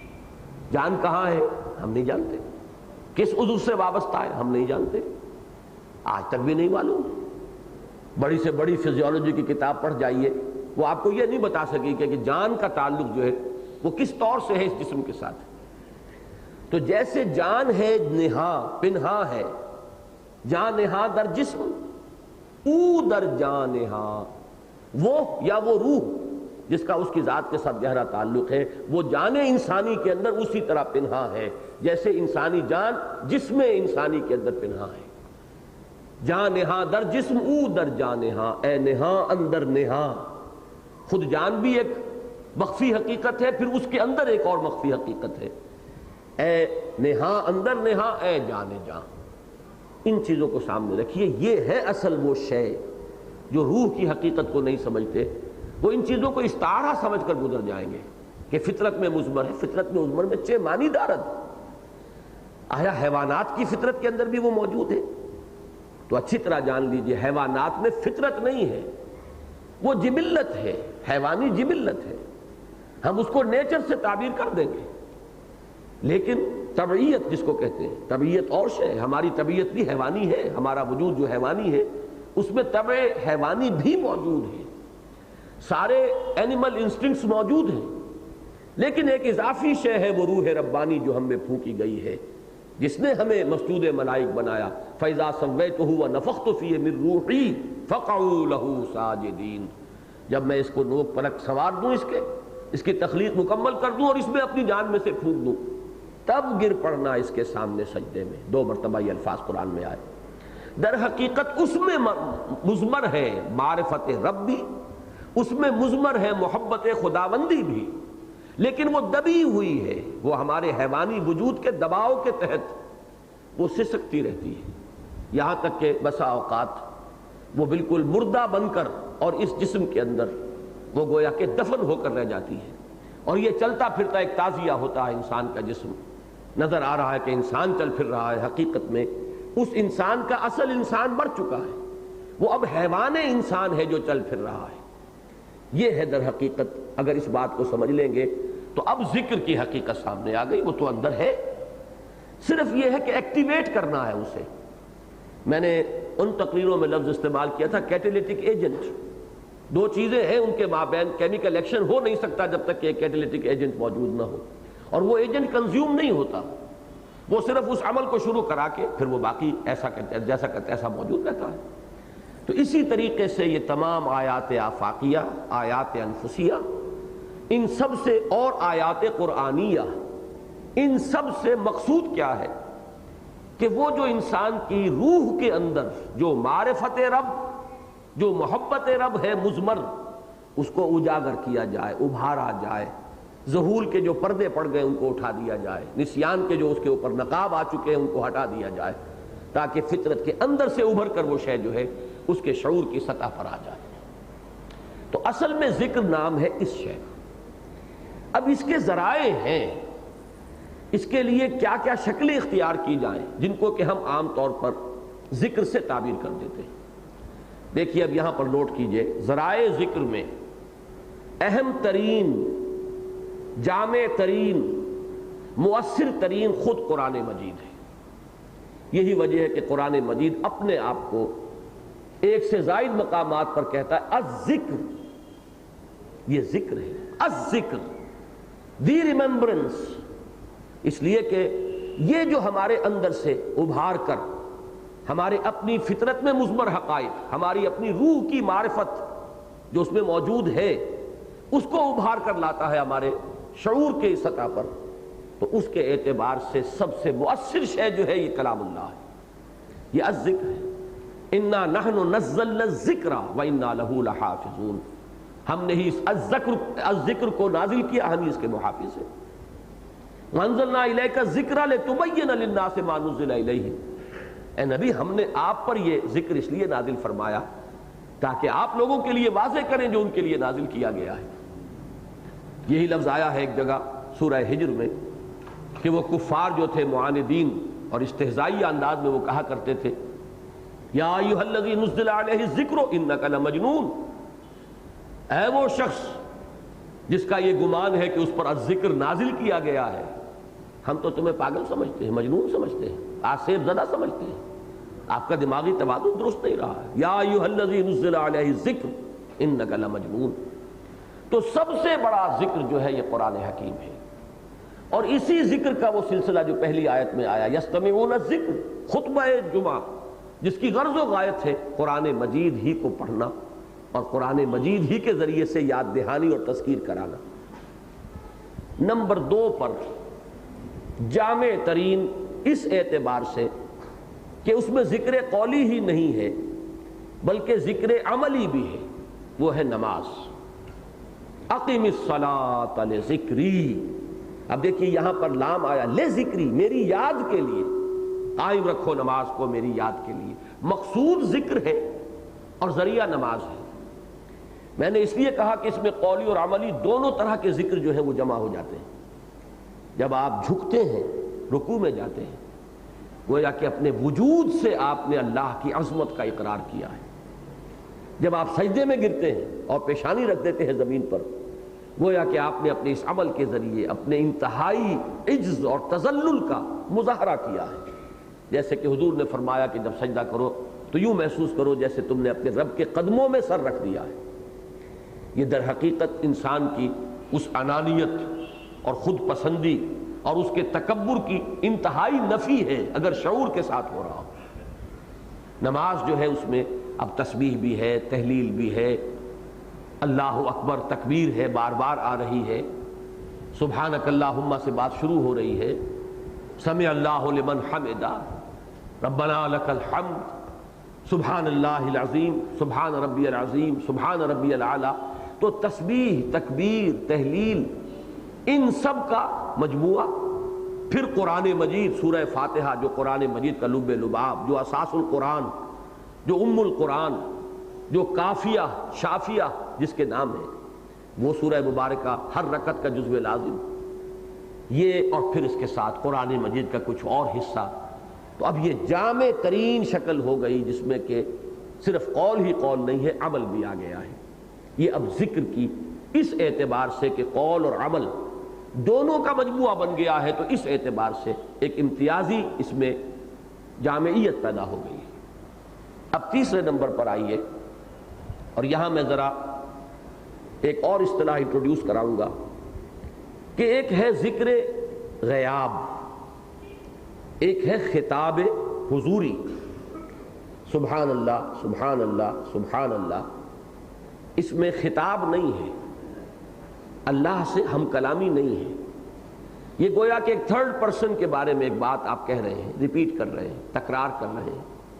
اس میں اللہ کے ساتھ خطاب نہیں ہے۔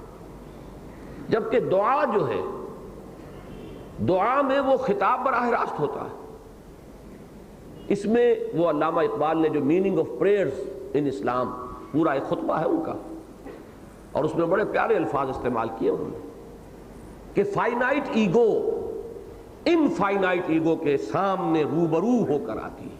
اور خطاب ہوتا ہے، ایاک نعبد و ایاک نستعین۔ سورہ فاتحہ میں بھی ربط یہی ہے کہ شروع میں وہ ذکر غیابی ہے، الحمدللہ رب العالمین، خطاب نہیں ہے، کل حمد کل ثنا کل شکر اللہ کے لیے ہے جو تمام جہانوں کا پروردگار ہے،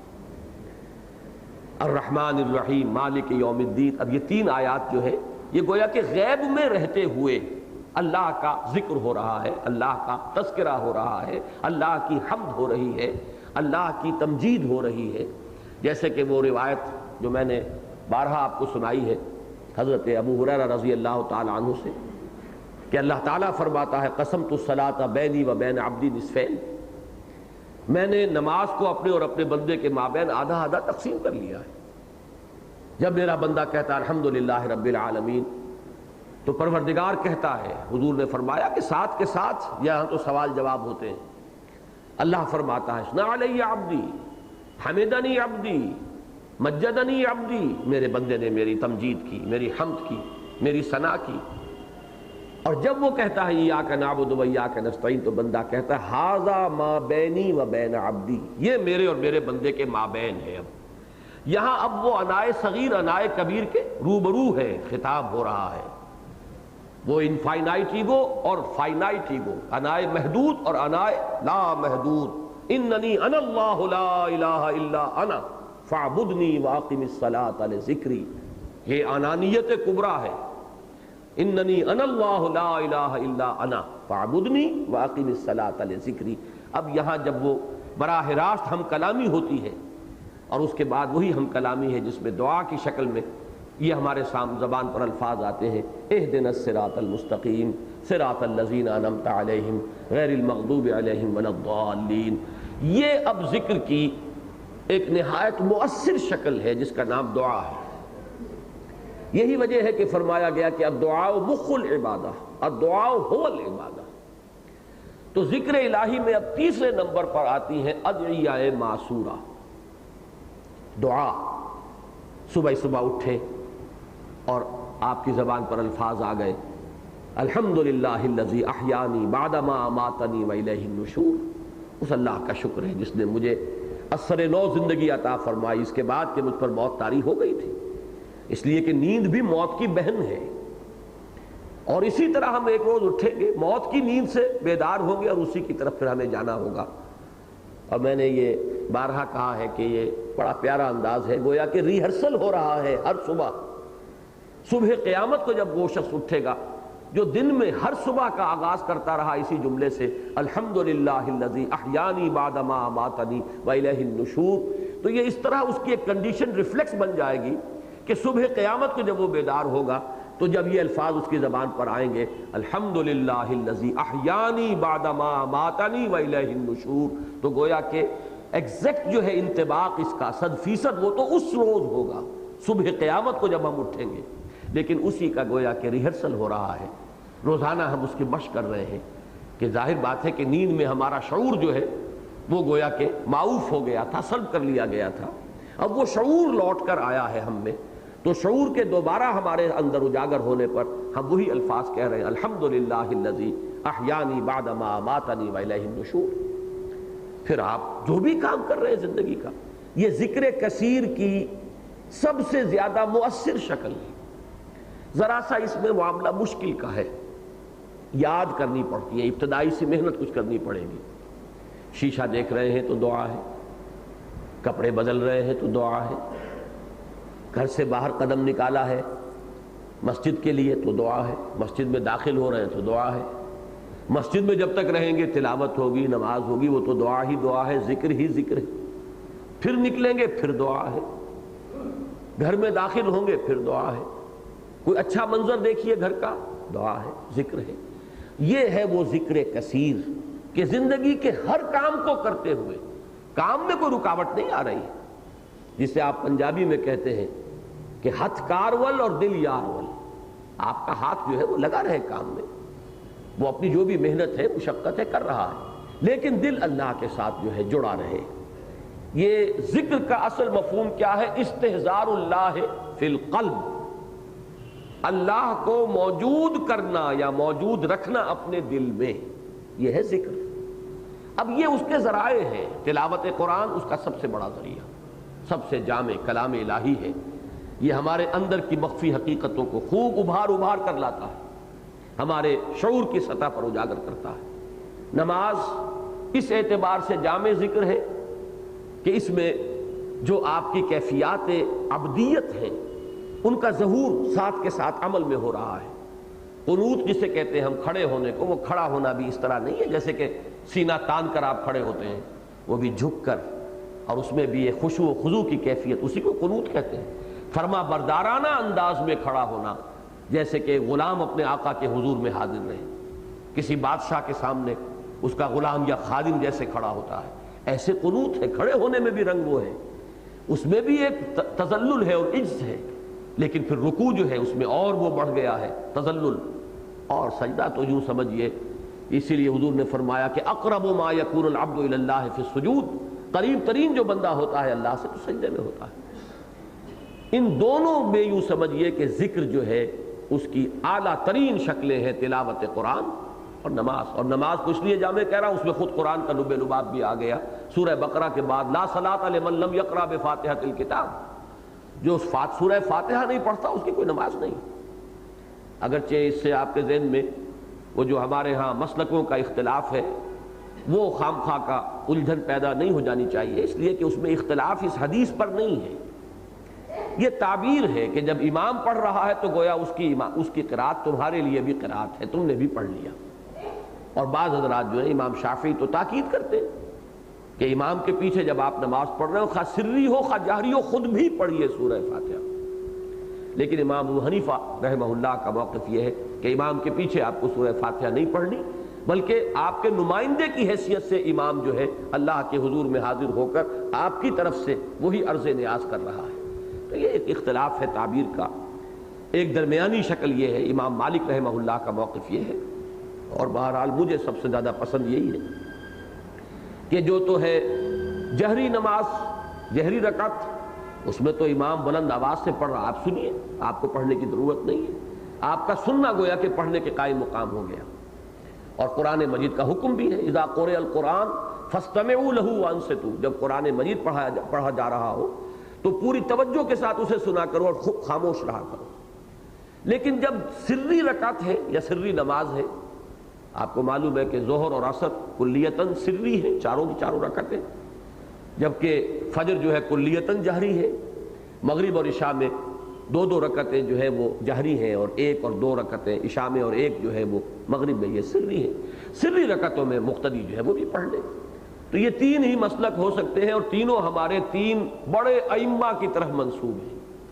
ایک امام ابو حنیفہ، ایک امام شافعی، ایک امام مالک رحمہم اللہ. تو اس میں کوئی فرق و اختلاف جو ہے نہیں ہے کہ فاتحہ بہرحال جز ہے نماز کا، جزو لا ینفک. اب اس کے لیے ایک آیت ذہن میں رکھیے، 21واں پارہ شروع ہوتا ہے اتل ما اوحی الیک من الکتاب واقم الصلاۃ ان الصلاۃ تنہی عن الفحشاء والمنکر ولذکر اللہ اکبر. اب یہاں پر بھی دو ذکر جمع کر دیے گئے. تلاوت کیا کرو اس کی جو تمہارے اوپر نازل کیا گیا ہے کتاب میں سے، تلاوت قرآن، اور نماز قائم رکھو. یہی دو چیزیں ہیں کہ جو ذکر کے اعتبار سے اہم ترین ہیں. اور فرمایا آیت ختم کی، اللہ کی یاد بہت بڑی شے، سب سے بڑی شے یہی ہے. اور چونکہ میں نے عرض کیا ہے کہ استحضار اللہ فی القلب، ذکر کا لب لباب یہ ہے، دل میں اگر اللہ ہوگا تو شیطان اس کے اوپر حملہ آور نہیں ہو سکتا. اسی لیے حضور نے اس طرح سمجھایا بات کو کہ جب تک ایک انسان ذکر کرتا ہے، اور ذکر کرنے کا یہ مطلب نہیں کہ ہر وقت وہ تسبیح ہی کر رہا ہو، جو بھی ذریعہ ذکر ہے اس کے نتیجے میں یاد اللہ کی موجود ہو، یا یوں کہیے محاورتاً یا استعارتاً اللہ دل میں ہو تو شیطان بھاگ جاتا ہے۔ لیکن جیسے یہ دل غافل ہو جاتا ہے، اللہ کی یاد سے خالی ہو جاتا ہے، تو عربی کا بھی یہ محاورہ ہے، ان کی ضرب المثل ہے کہ راس البطال دکان الشیطان، کسی جو شخص جو ہے کہیں مصروف نہ ہو، بیکار آدمی ہو، تو اس کا سر جو ہے شیطان کی دکان بن جاتا ہے۔ اور آپ بھی کہتے ہیں فارسی میں کہ خانہ خالی را دیو میں گیرت، گھر خالی ہو تو اس کے اوپر دیو قبضہ کرتا ہے، جنات اپنا ڈیرا جما لیتے ہیں۔ اگر یہ دل اللہ کی یاد سے خالی ہے تو اب شیطان کو موقع ملے گا۔ اور حضور نے حدیث میں الفاظ استعمال کیے، وہ اپنی تھوتنی جما کر، یہ تھوتنی جو ہے سور کے منہ کو آپ کہتے ہیں تھوتنی، تو وہ لفظ استعمال کیا گیا کہ وہ اپنی تھوتنی جما دیتا ہے دل پر اور پھونکے مارنی شروع کر دیتا ہے، جس سے کہ آپ کا نفس امارہ اور اس کے اندر جو مضمر جو اینیمل انسٹنکٹس ہیں وہ مشتعل ہوتے ہیں۔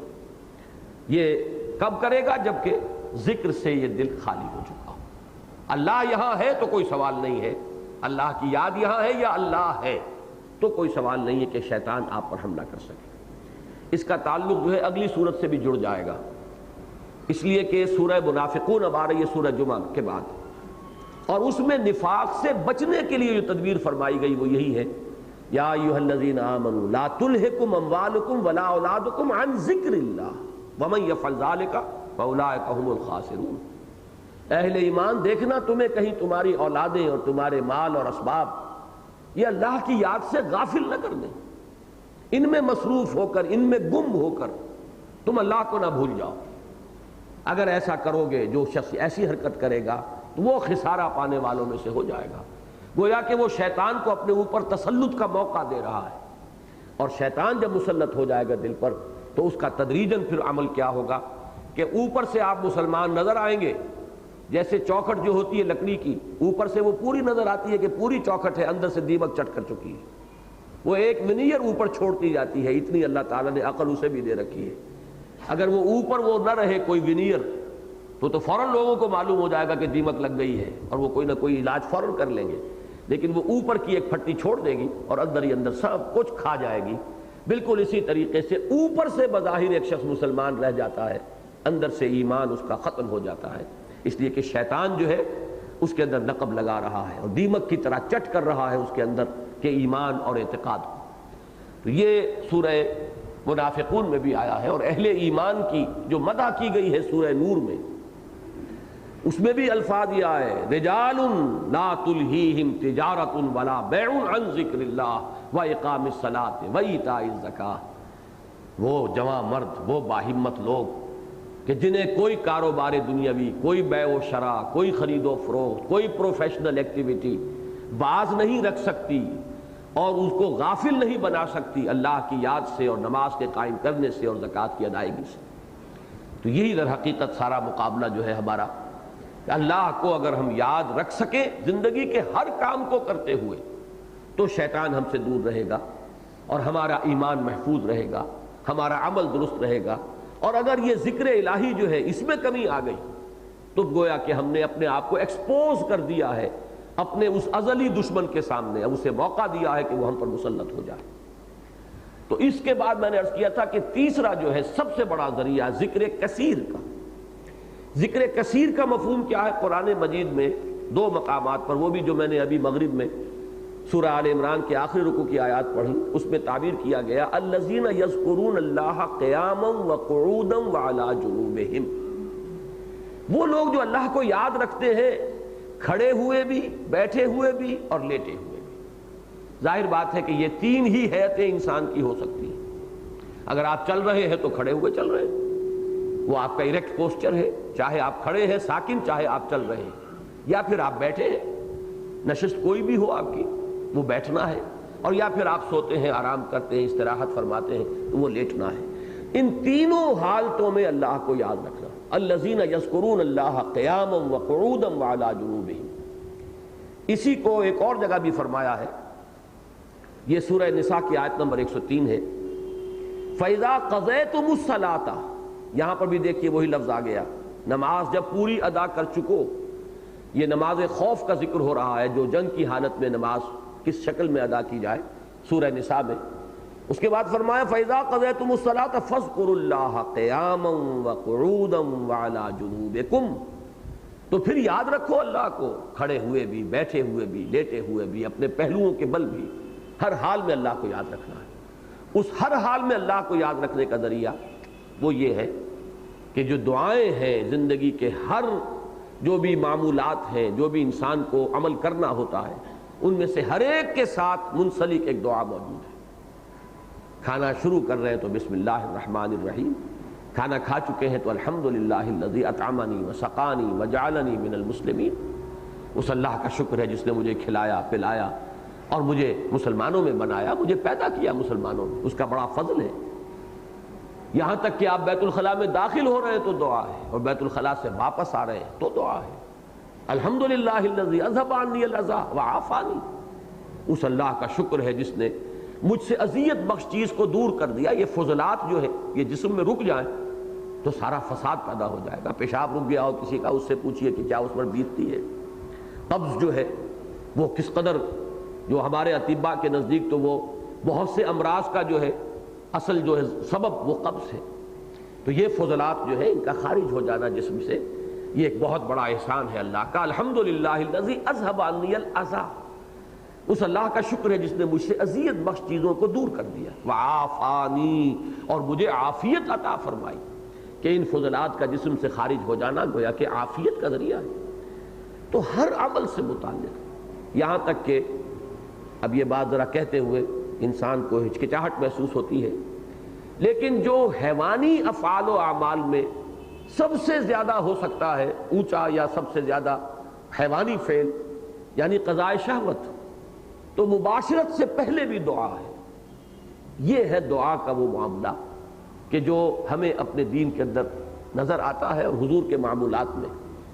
اور اس دعا کا میں یہ عرض کر دوں آپ سے کہ اس قدر اس کی تاثیر ہے دوہری، اس میں بیک وقت دو نسبتیں قائم ہوتی ہیں۔ ادعیہ معصورہ یا ادعیہ مسنونہ جب آپ پڑھتے ہیں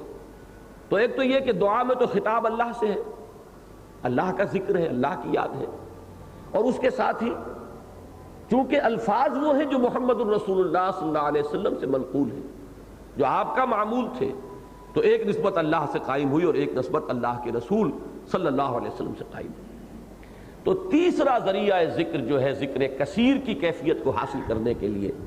یہ ذکر کثیر نوٹ کر لیجئے، قرآن مجید میں 3 جگہ آیا، ایک ہی آیت ہے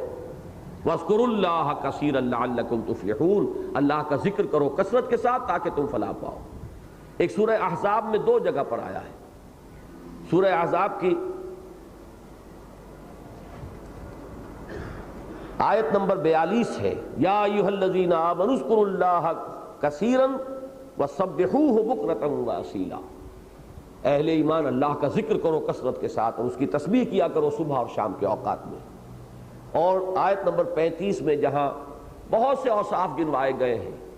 المسلمین والمسلمات والمؤمنین والمؤمنات، یہ جو تکرار ہوئی ہے، اس میں آخری جو آیا ہے والذاکرین اللہ کثیرا والذاکرات، اور ذکر کرنے والے اللہ کا کثرت کے ساتھ، اور ذکر کرنے والیاں، ذکر کرنے والی خواتین، اور وہاں بھی لفظ کثیر کا اضافہ کیا گیا۔ اب چوتھی شکل جو ہے، ایک تو میں نے دعائے مسنونہ کہی ہے، چوتھے اذکار مسنونہ ہیں۔ وہ اذکار ہیں نہایت جامع جملے جن میں یوں سمجھیے کہ ایمان کا اور معرفت کا خلاصہ اللہ تعالیٰ نے درج کر دیا ہے۔ سبحان اللہ، الحمدللہ، یہ 2 چیزیں جو ہیں انتہائی جامع ہیں۔ ذات باری تعالیٰ کی کل معرفت ان 2 جملوں کے اندر آ گئی، اس لیے کہ اللہ کو ہم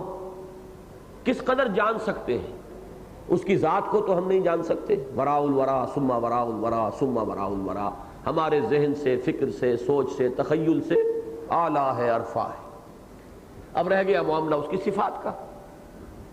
اور ان صفات کے 2 پہلو ہوں گے، یا سلبی انداز ہوگا کہ اللہ میں کوئی عیب نہیں، کوئی نقص نہیں، کوئی ضعف نہیں، کوئی احتیاج نہیں، اور یا پھر مثبت انداز ہوگا اللہ میں تمام صفات کمال موجود ہیں، وہ القادر ہے، وہ العلیم ہے، وہ تمام صفات حسنہ سے متصف ہے بتمام و کمال. یہی دو پہلو ہیں. سبحان اللہ، اللہ پاک ہے کس شے سے؟ ہر عیب سے، ہر نقص سے، ہر ضعف سے، ہر احتیاج سے، ہر کوتاہی سے. اور اللہ متصف ہے تمام صفات کمال سے. الحمدللہ. لہذا حضور نے فرمایا تسبیح نصف المیزان والحمدللہ تملؤہ. تسبیح یعنی سبحان اللہ سے نصف میزان ہو جاتی ہے، معرفت خداوندی آدھی آپ کو حاصل ہو گئی،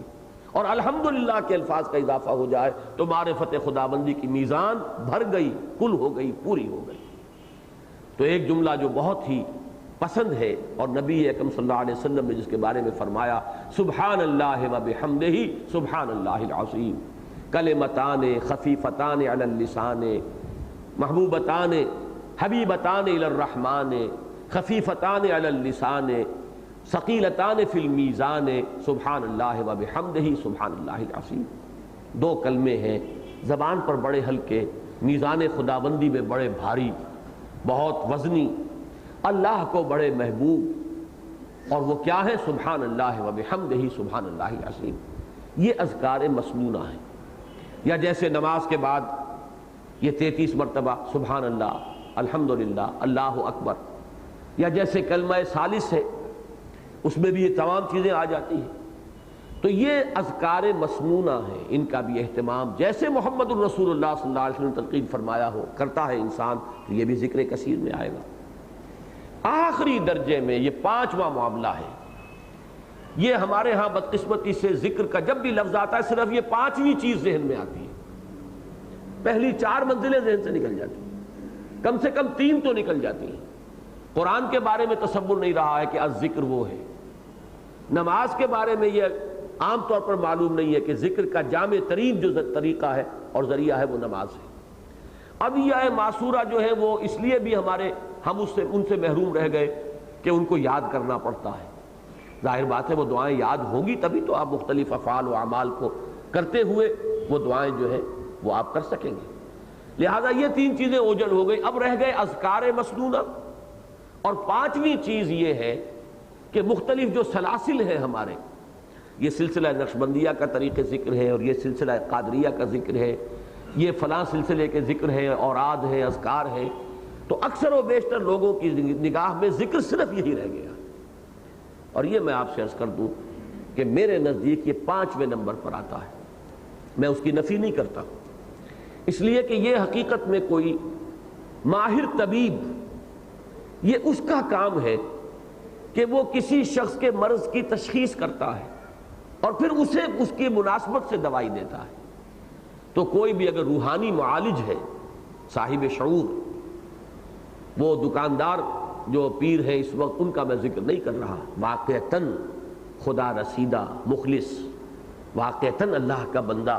اللہ کے ساتھ ہی بندوں کو جوڑنے کی کوشش کرنے والا، وہ اگر ماہر طبیب ہے تو وہ دیکھے گا کہ کسی شخص میں کون سا خاص مرض ہے. کسی میں حب دولت زیادہ نظر آئے گی اسے، کسی میں دولت سے زیادہ اقتدار کی حوث نظر آئے گی، دولت جاتی ہو جائے لیکن مجھے دنیا میں غلبہ اور اقتدار حاصل ہو جائے. کسی میں ہو سکتا ہے کہ شہوت کا مادہ اسے ضرورت سے زیادہ مشتعل نظر آئے. یہ مختلف جو بھی ہمارے اڈ یا لیبیڈو کے جو انسٹنکٹس ہیں، ہمارے حیوانی جبلتیں ہیں، انہی میں سے تو دی ارج ٹو ڈومینیٹ اس کو بھی شمار کیا گیا. ایڈلر نے کہا ہے کہ سب سے بڑا جذبہ محرکہ انسان میں دی ارج ٹو ڈومینیٹ، دوسروں پر تفوق حاصل کرنا، حب تفوق. کسی نے سیکس کو قرار دیا ہے فرائڈ نے، کسی نے پیٹ کو قرار دیا ہے مارکس نے، مختلف ہے. لیکن اب وہ طبیب دیکھے گا کہ کس شخص میں کون سی چیز ہے، اس کی مناسبت سے اسے کوئی ذکر. تم فلاں آیت کا مراقبہ کیا کرو، ذرا تم سونے سے پہلے 100 مرتبہ یہ آیت پڑھ لیا کرو، یا فلاں وقت میں یہ ذکر کر لیا کرو. یہ ہے وہ اسپیسیفک پریسکرپشنز کہ جو ایک معالج جو ہے وہ اپنے مریض کو تجویز کرتا ہے. ان کو جب ہمارے ہاں یہ بھی روایت کی شکل میں ڈھل گئے، یہ بھی اب ایک رسم بن گئی، تو اب انہوں نے مختلف سلاسل کے اذکار کی شکل اختیار کر لی. اور اس میں ایک اور جو اضافہ ہوا ہے وہ یہ ہے کہ دنیا میں جو دوسرے معاشرے یا دوسرے نظام ہیں، اور ان میں بھی تصوف کے جو بھی طور طریقے رائج رہے، کچھ ان کے اوپر بھی ہم نے قیاس کر کے ان سے بھی کچھ چیزیں لی ہیں، اور اصل وجہ کیا ہے اس کی کہ جو اصل ذکر تھا اس سے ہمارا تعلق کمزور ہوا، وہ قرآن مجید۔ اس خلا کو پھر پر کرنے کے لیے کہیں ادھر سے کہیں ادھر سے، کہیں سے کوئی چیز مستعار لی گئی ہے، کہیں سے کوئی چیز مانگی گئی ہے، وہ خاص اس کے وہ بنائے گئے ہیں، اس طرح بیٹھو، یہ جس کو کہ یعنی ہندی زبان میں اس کے لیے خاص اصطلاح ہے آسن، فلاں آسن اختیار کرو۔ وہ آسن جو ہے ہمارے ہاں بھی اب آ گئے کہ ذکر کرتے ہوئے اس طرح بیٹھو اور یوں محسوس کرو اور اس طرح سمجھو کہ تمہارے فلاں لطیفہ قلب کے اوپر اس وقت ایک روشنی کا نزول ہو رہا ہے، اور یہ سب تصور، یہ سب آپ کو کہا جاتا ہے کہ آپ تصور کیجئے کہ ایسا ہے۔ یہ صرف ایک آٹو سجیشن، اور اس کے لیے بھی یہ نفسیاتی ایکسرسائزز جو تجویز کی گئی ہیں، میرے نزدیک یہ تمام چیزیں در حقیقت نتیجہ ہے اس کا کہ اصل ذکر سے توجہ جب ہٹی، قرآن جو سب سے مرکزی ذکر تھا، تو اب اس کے خلا کو ہم نے ادھر ادھر سے، جیسے کہ فزیکل فینومینن ہے، کہیں ہوا کا دباؤ کم ہو جائے گا تو آندھیاں چلیں گی اور جھکڑ آئیں گے، سائیکلون آئے گا، اسی طریقے سے اصل میں جو سب سے بڑا مرکزی ذکر تھا، جو اس کے لیے جیسے کہ چکی کی وہ کلی ہوتی ہے کہ جس کے گرد اس کا پاٹ جو ہے گھومتا ہے، تو وہ تو تھا قرآن مجید، الذکر۔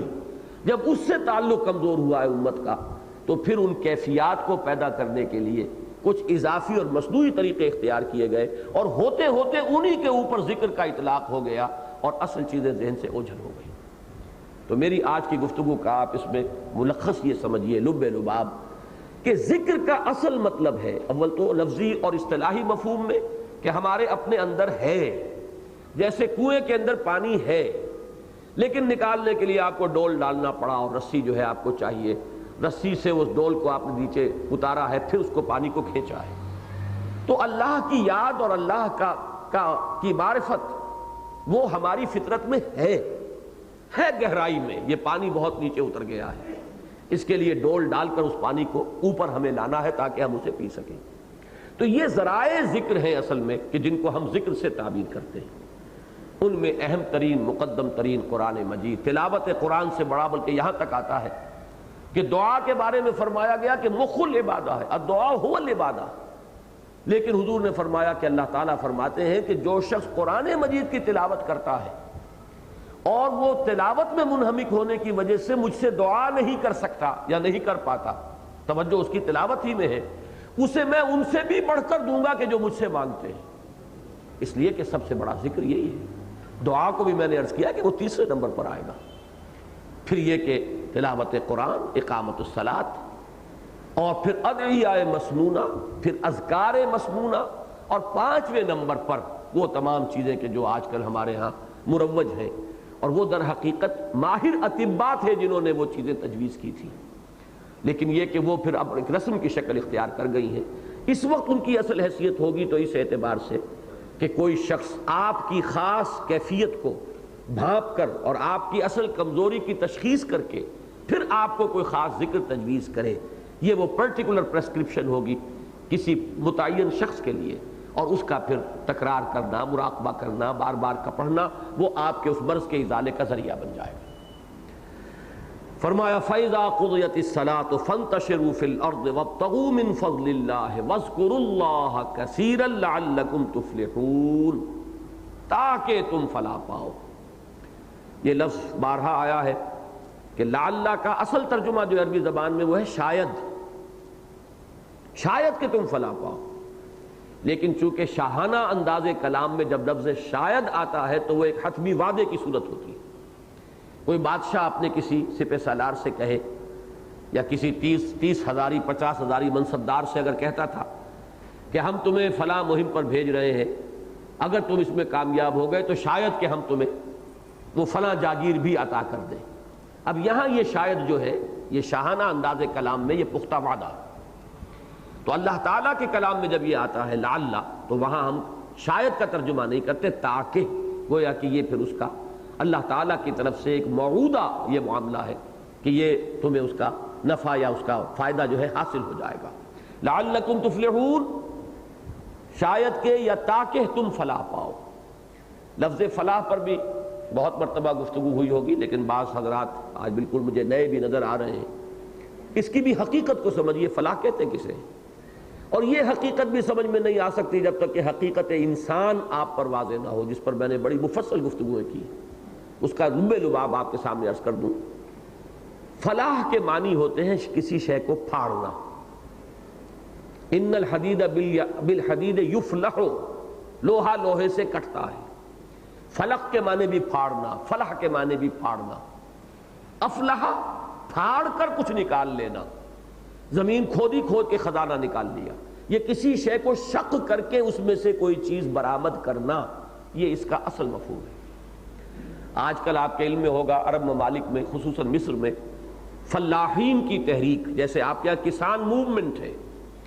تو فلاح کہتے ہیں کسان کو، کیونکہ وہ بھی اپنے ہل کی نوک سے دھرتی کے سینے کو چیرتا ہے، پھاڑتا ہے، تو گویا کہ پھاڑ رہا ہے زمین کو، یہ ہے فلاح۔ افلح پھاڑ کر کوئی شے برآمد کرنا، نکالنا۔ یہاں بھی حقیقت سمجھ لیجئے کہ جیسا کہ میں نے عرض کیا تھا، ایک وہ ہمارا اصل وجود ہے، وجود ہمارا انسانی وجود، وہ روحانی وجود ہے، وہ دبا ہوا ہے اس زمین میں، یہ زمینی وجود میں، ہمارے خاکی وجود میں، حیوانی وجود میں۔ اس حیوانی وجود کو شق کر کے اس میں سے اس اپنے روحانی وجود کو برآمد کرنا، اس کو پروان چڑھانا، وہ پودا پروان چڑھے، اس کے لیے ذرا مشقت کرنی پڑتی۔ مشقت کا لفظ شق ہی سے تو بنا ہے، پھاڑنا۔ مشقت کیا ہے؟ اپنے اس نفسانی وجود یا حیوانی وجود، جو بھی ہمارا یہ اینیمل انسٹنکٹس والا وجود ہے، اسے پھاڑیں گے تو اس میں سے وہ اصل جو آپ کا وجود روحانی ہے وہ برآمد ہوگا۔ اور پھر وہ، جیسے اب دیکھیے آم کی گٹھلی ہے، وہ پھٹتی ہے تو اس میں سے وہ دو پتے نمودار ہوتے ہیں، وہی ہے کہ جو پھر تدریجاً آم کے درخت کی شکل اختیار کرتے ہیں۔ تو ہمارا وہ وجود حقیقی جو ہے، وہ ہمارے اس وجود خاکی یا وجود حیوانی کے اندر دفن ہوا ہے۔ کچھ مشقتیں کرنی پڑیں گی۔ یہ نماز بھی تو اسی کے لیے ہے، یہ روزہ بھی تو اسی کے لیے ہے۔ یہ تمام مشقتیں ہیں جو اللہ نے ہمیں اس لیے دی ہیں تاکہ ہم ان کے ذریعے سے اپنے اس حیوانی وجود کے دباؤ کو کم کریں یا اسے پھاڑیں اور اپنے اصل وجود کو برآمد کریں، جس کے بارے میں فرمایا گیا کہ وَلَا تَكُونُوا كَالَّذِينَ نَسُوا اللَّهَ فَأَنسَاهُمْ أَنفُسَهُمْ۔ ان لوگوں کے مانند نہ ہو جانا جنہوں نے اللہ کو بھلا دیا تو اللہ نے انہیں اپنے آپ سے غافل کر دیا، اپنی حقیقت سے غافل۔ میں نے اس کے لیے بارہا اپنشد کا ایک جملہ سنایا ہے، آج پھر سن لیجئے۔ مین ان ہز اگنورنس، یہ اگنورنس ہے، جہالت ہے، لا علمی ہے۔ Man in his ignorance identifies himself with the material sheets which encompasses real self۔ real self ہے ایک، اس کے گرد مادی غلاف ہے۔ یہ ہمارا حیوانی وجود مادی غلاف ہے جو ہمارے اصل انسانی یا روحانی وجود کے اوپر یہ ان کو لپیٹے ہوئے ہیں۔ اور انسان کی سب سے بڑی جہالت یہ ہے کہ وہ اپنی اس اصل حقیقت کو تو بھول جائے اور اسی مادی غلاف ہی کو سمجھ بیٹھے کہ یہ میں ہوں، اپنی تعبیر کر رہا ہوں اس حیوانی وجود کے اعتبار سے، اور اصل انسانی وجود کو بھول گیا۔ یہی ہے وہ اس آیت کا لب لباب، وَلَا تَكُونُوا كَالَّذِينَ نَسُوا اللَّهَ فَأَنسَاهُمْ أَنفُسَهُمْ۔ اصل اپنی حقیقت سے بے خبر، اور وہ جو غلاف تھے مادی غلاف، انہی کو سمجھ بیٹھا ہے کہ یہ میں ہوں۔ یہ تو تمہارا وہ حیوانی وجود ہے، اس کے اعتبار سے تمہیں کوئی شرف حاصل نہیں ہے۔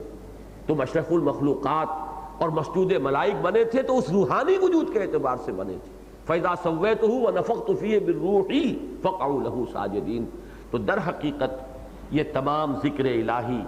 اور یہ تمام عبادات، یہ مشقتیں جو اللہ نے ہم پر ڈالی ہیں، اب سردی کا موسم ہے اور ٹھنڈا پانی ہے، گرم پانی نہیں ہے، لیکن پانی ہے، تیمم نہیں کر سکتے آپ پانی اس سے وضو کریں گے، نماز پڑھیں گے، چاہے اس وقت جو ہے نفس کتنا ہی آپ کو آمادہ کر رہا ہو کہ ابھی سوئیے، لحاف کی گرمی سے باہر نکلنے کو کس کا جی چاہتا ہے، لیکن یہ پھاڑنا پڑتا ہے اپنے اس وجود کو، یہ مشقت لینی پڑتی ہے تاکہ اندر جو مضمر حقیقت ہے وہ برآمد ہو سکے۔ تو اسی لیے شاہ عبد القادر صاحب نے غالباً افلاح کا ترجمہ وہ بڑا پیارا کرتے ہیں، کام نکال لے گئے وہ لوگ، قد افلح المومنون، کام نکال لے گئے اہل ایمان، یعنی بالکل ایسے کہ جیسے زمین میں دفینہ تھا، آپ نے اس کو پھاڑا، زمین کو کھودا تو اس میں سے دفینہ نکال لیا۔ تو افلح میں یہ مفہوم جو ہے موجود ہے، اور اس کی بھی اصل حقیقت سمجھ میں نہیں آ سکتی اگر یہ انسان کا یہ جو ہے مرکب وجود آپ کے سامنے نہ ہو کہ اس کا ایک حیوانی وجود ہے اور ایک اس کا روحانی وجود ہے. وہ ہے حقیقت انسان جو مضمر ہے، لپٹی ہوئی ہے ان مادی غلافوں کے اندر. ان غلافوں میں سے اس کو برآمد کرنا، پروان چڑھانا، جیسے گٹھلی پھٹتی ہے آم کی اور اس میں سے 2 پتے نکلتے ہیں اور وہ پھر پروان چڑھتے ہیں اور درخت کی شکل اختیار کرتے ہیں. یہ ہے فلاح. فَإِذَا قُضِيَتِ الصَّلَاةُ فَانتَشِرُوا فِي الْأَرْضِ وَابْتَغُوا مِنْ فَضْلِ اللَّهِ وَاذْكُرُوا اللَّهَ كَثِيرًا لَعَلَّكُمْ تُفْلِحُونَ. ایک بات رہ گئی تھی سورہ جمعہ کے جو ابتدائی مضامین کا میں اعادہ کروا رہا تھا کہ وہ حدیث تو میں نے آج دوبارہ آپ کو کم سے کم حوالہ دے دیا کہ تشویق ہے صبح ہی سے بہت جلد جو ہے مسجد میں پہنچو اور اللہ کے ذکر اور یاد میں. اگرچہ فرض وہ ہو جاتی ہے نماز کے اذان کے لیے جب آئے تو فرض ہے. اب ہر کاروبار دنیاوی مطلقاً حرام ہے. شام کے سلسلے میں بھی ایک ترغیب آئی ہے کہ بعض احادیث میں آتا ہے کہ حضور نے فرمایا کہ جمعے کے دن کی ایک خاص ساعت ایسی ہے کہ جس میں جو دعا بھی انسان کرے گا اللہ تعالیٰ وہی بات اس کی قبول فرما لے گا. لیکن اس کو چھپایا، بیان نہیں کیا کہ وہ کون سی ہے. تو بعض حضرات کے نزدیک تو وہ وہی وقت ہے اذان سے لے کر اور نماز جمعہ کی ادائیگی تک. لیکن بعض اشارات ملے ہیں اس سے کہ یہ ہے آخر وقت جو ہے اس دن کا، یعنی عصر سے لے کر مغرب تک کا وقت. تو بہت سے اہل اللہ کو آپ نے دیکھا ہوگا کہ خاص طور پر جمعے کے دن وہ عصر اور مغرب کے درمیان مسجد میں ٹھہرتے ہیں اور وہیں ذکر و اذکار کے اندر مشغول رہتے ہیں. تو یہ اصل میں وہی، جیسا کہ میں نے پچھلی مرتبہ عرض کیا تھا، جیسے لیلۃ القدر کو چھپایا گیا ہے. کچھ اشارے کر دیے گئے، یہ کہ رمضان میں ہے چلیے، یہ کہ وہ آخری عشرے میں ہے کچھ اور واضح ہو گیا، آخری عشرے کی طاق راتوں میں ہے. پھر یہ کہ کچھ اشارے ہو گئے کہ شاید 27ویں شب ہے. یقین نہیں کیا. اب یہ اپنی اپنی ہمت کے مطابق ہوگا. کوئی اتنا ہوگا جو صرف 27ویں شب کو جاگے گا، کوئی آگے بڑھے گا وہ 5 جو راتیں ہیں جو طاق راتیں ہیں آخری عشرے کی ان میں کوشش کرے گا. کوئی اس سے آگے بڑھے گا پورا عشرہ جو ہے وہ جا کر گزار لے گا. کوئی اور آگے بڑھے گا پورے رمضان مبارک کے اندر وہ کیفیت رکھے گا. تو یہ تشویق و ترغیب کا یہی اسلوب ہے، یہی ہے اس جمعے کے بارے میں. اور اس میں جیسا کہ میں نے عرض کیا ایک رائے یہ بھی ہے کہ یہ عصر سے مغرب تک کا وقت ہے. گویا کہ صبح سے لے کے شام تک مقصود یہی ہے، مطلوب یہی ہے کہ اس دن کو خالص کر لو اللہ کے دین کے لیے، اللہ کے ذکر کے لیے، اللہ کی یاد کے لیے، عبادت کے لیے، تلاوت کے لیے، اس کو خاص کر لو. لیکن یہ کہ بہرحال فرضیت کا جہاں تک تعلق ہے، جس وقفے میں کہ حرام ہو جائے گا کاروبار دنیاوی، وہ وہی ہے اذان سے لے کر اذا نودی للصلاة من یوم الجمعہ فاسعوا الى ذکر اللہ وذروا البیع ذالکم خیر لکم ان کنتم تعلمون فاذا قضیت الصلاة فانتشروا فی الارض وابتغوا من فضل اللہ واذکروا اللہ کثیرا لعلکم تفلحون وَإِذَا رَأَوْا تِجَارَةً أَوْ لَهْوًا انفضوا إِلَيْهَا وَتَرَكُوكَ قَائِمًا. اور جب انہوں نے دیکھا ایک کاروبار یا کوئی کھیل تماشا تو وہ دوڑ گئے اس کی طرف، لپک گئے اس کی طرف اور چھوڑ گئے آپ کو اے نبی صلی اللہ علیہ وسلم کھڑے ہوئے. قُلْ مَا عِنْدَ اللَّهِ خَيْرٌ مِّنَ اللَّهْوِ وَمِنَ التِّجَارَةِ، کہہ دیجئے کہ جو کچھ اللہ کے پاس ہے وہ کہیں بہتر ہے، اعلیٰ ہے، وقی تر ہے تجارت سے بھی اور کھیل تماشے سے بھی. واللہ خیر الرازقین، اور اللہ ہی ہے بہترین رزق دینے والا. یہ آیت کے الفاظ خود بول رہے ہیں کہ کوئی معین واقعہ ہے اس کے پس منظر میں. واقعہ یہ تھا کہ مدینے میں اجناس کی کمی تھی، غلہ نہیں تھا، دکانیں خالی تھیں، لہذا ایک طرح کی قحط کی سی کیفیت تھی. تو اس اثنا میں جمعے کا دن تھا، حضور خطبہ دے رہے تھے صلی اللہ علیہ وسلم کہ قافلے کی گھنٹیاں بجنی شروع ہو گئی. عام طور پر اونٹ کے گلے کے اندر وہ گھنٹیاں ڈالی ہوتی ہیں، اور ایک روایت یہ بھی ہے کہ ساتھ ہی ڈھول بھی بج رہا تھا کہ جو بھی جس شخص نے بھی، جس تاجر نے بھی اہتمام کیا ہوگا اس وقت اس نے امپورٹ کیا ہے غلہ، تو وہ گویا کہ اعلان کرنا چاہتا تھا تاکہ جلد از جلد اس کا سارا مال فروخت ہو اور اچھی قیمت سے اس کو وہ فروخت کر کے اور نفع بنائے. تو بہت سے صحابہ جو اس وقت حضور کے پاس تھے خطبہ جمعہ کے وقت، وہ اٹھ کر ادھر چلے گئے. اندیشہ بھی رہا ہوگا کہ اگر میں نہیں جاتا ہوں ہو سکتا ہے کہ سارا غلہ ختم ہو جائے، میں محروم رہ جاؤں. اور اس وقت صرف چند لوگ رہ گئے، 12 کی تعداد آتی ہے روایات میں، جن میں خلفائے اربعہ بھی تھے اور 8 اور حضرات، باقی سب حضرات چلے گئے. اس پر یہ تنقید ہوئی ہے، تبصرہ کیا گیا ہے. وَإِذَا رَأَوْا تِجَارَةً، جب انہوں نے دیکھا ایک کاروبار، ایک تجارت کا معاملہ، أَوْ لَهْوًا، اور چونکہ اس میں وہ ڈھول ڈھمکے کا بھی آتا ہے روایات میں کہ ساتھ اس کے تھا، تو اس کو بھی شامل کر لیا گیا، یا یہ کہ نہ بھی ہو تو اس کے اندر تکمیل کے لیے کہ آج جو ہمارا معاملہ ہے کہ جمعے کے روز میچ دیکھنے اور میچ کی طرف متوجہ ہونے کی وہ کیفیت جو ہے اس کا شاید اطلاق قرآن مجید میں آپ کہیں نہ پاتے اگر یہ لفظ لہو بھی وہاں نہ آ گیا ہوتا۔ صرف کاروبار اور تجارت ہی نہیں، کھیل تماشا بھی، وَإِذَا رَأَوْا تِجَارَةً أَوْ لَهْوًا انفَضُّوا إِلَيْهَا، تو وہ سب اس کی طرف دوڑ گئے، چلے گئے، وَتَرَكُوكَ قَائِمًا، اور آپ کو چھوڑ گئے کھڑے ہوئے، آپ خطبہ دے رہے تھے۔ اس میں البتہ مولانا شبیر احمد عثمانی رحمۃ اللہ علیہ نے اپنے حواشی میں ایک بات لکھی ہے کہ بعض حضرات کی رائے یہ ہے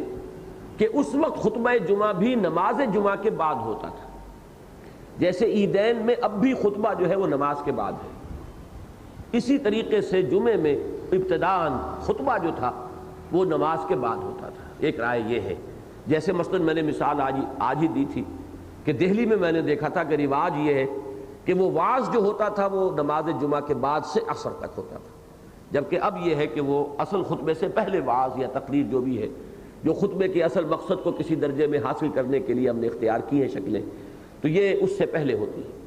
تو اس وقت خطبہ بھی یہ رائے ہے کہ بعد میں تھا، اور لوگوں نے یہی سمجھا کہ نماز تو ادا ہو گئی، فَإِذَا قُضِيَتِ الصَّلَاةُ فَانتَشِرُوا فِي الْأَرْضِ، اب ہمارے لیے مستحب ہے، یہ ہم جا سکتے ہیں، کوئی انہوں نے رکاوٹ محسوس نہیں کی۔ اور میں یہ سمجھتا ہوں کہ یہ ہی دل کو لگنے والی بات ہے، اس لیے کہ محمد الرسول اللہ صلی اللہ علیہ وسلم کے صحابہ کرام کے بارے میں یہاں تک تو بات سمجھ میں آ جاتی ہے، دل میں اتر جاتی ہے کہ یہ مغالطہ ہو گیا ہو کہ نماز تو ادا ہو گئی، خطبے کی وہ اہمیت نہیں ہے، لیکن یہ کہ دوسری بات کہ ابھی نماز بھی ہونی ہو جمعے کی اور خطبہ ہو رہا اور اس وقت لوگ چلے جائیں نماز جمعہ کو بھی گویا کہ قربان کرتے ہوئے، یہ بات کچھ قرین قیاس بنتی نہیں ہے، صحابہ کرام کی شان کے ساتھ اس کی مناسبت معلوم نہیں ہوتی۔ یہ ہوتا ہے جیسے کہ میں نے سورہ آل عمران میں جو معاملہ آیا ہے زیر بحث غزوہ احد کا، اس میں بھی میرے سامنے تعویل یہی آئی ہے کہ صحابہ کرام نے جان بوجھ کر حضور کے حکم کی جو ہے وہ حکم عدولی نہیں کی ہے، بلکہ انہوں نے تعویل کی ہے۔ انہوں نے یہ سمجھا کہ وہ جو بات آپ نے فرمائی تھی وہ شکست کی صورت میں تھی کہ اگر ہم سب کے سب ہلاک ہو جائیں تب بھی تم یہاں سے مت ہلنا، انہوں نے یہ تعویل کی ہے، اور وہاں فتح ہو گئی تھی۔ گویا کہ وہ الفاظ جو تھے حضور کے صلی اللہ علیہ وسلم، ان حضرات نے یہ سمجھا کہ اس سچویشن کو کور نہیں کر رہے ہیں، تاہم ایک کوتاہی اس کے باوجود ان سے ہوئی کہ لوکل کمانڈر جو تھے وہ روکتے رہے، تو کم سے کم لوکل کمانڈر کی تو حکم عدولی ہوئی ہے، تو لوکل کمانڈر کی حکم عدولی کو بھی ہم مان لیں گے، لیکن محمد الرسول اللہ صلی اللہ علیہ وسلم کی حکم عدولی اور وہ صحابہ کہ جن کی یوں سمجھیے کہ ایک طرح سے ایسی تطہیر ہو گئی تھی اس مجمع کی یا اس لشکر کی کہ منافقین تو 300 جا چکے تھے عبداللہ ابن ابی کے ساتھ، اب جو رہ گئے تھے ظاہر بات ہے کہ ان میں منافقین نہیں تھے، یہ سب مومنین تھے، مومنین صادقین تھے۔ تو اب اگر ہمیں کوئی تعویل اس کے لیے مل سکتی ہے تو ہم وہ تعویل کریں گے کہ جو صحابہ کے مقام اور مرتبے سے زیادہ مناسبت رکھنے والی، جبکہ الفاظ کے اندر اس کا وہاں تو بڑا الفاظ کے اندر اس کی گنجائش موجود ہے کہ حضور کے الفاظ وہ تھے، اور یہاں صورت جو ہے برعکس پیش آ گئی تھی کہ فتح ہو گئی تھی۔ بہرحال یہاں بھی یہ رائے میرے نزدیک بڑی وقیع ہے کہ اس وقت بھی شاید کہ میرے پاس اس کی سند نہیں ہے، صرف میں حوالہ دے رہا ہوں شبیر احمد عثمانی رحمۃ اللہ علیہ کے حواشی کا، کہ انہوں نے لکھا ہے کہ بعض لوگوں کا یہ خیال ہے، معلوم ہے کوئی نہ کوئی روایات پہنچی ہوں گی، کہ خطبہ جو ہے اس وقت جمعے کا نماز جمعہ کے بعد ہوتا تھا، اور لوگوں کو مغالطہ یہی ہوا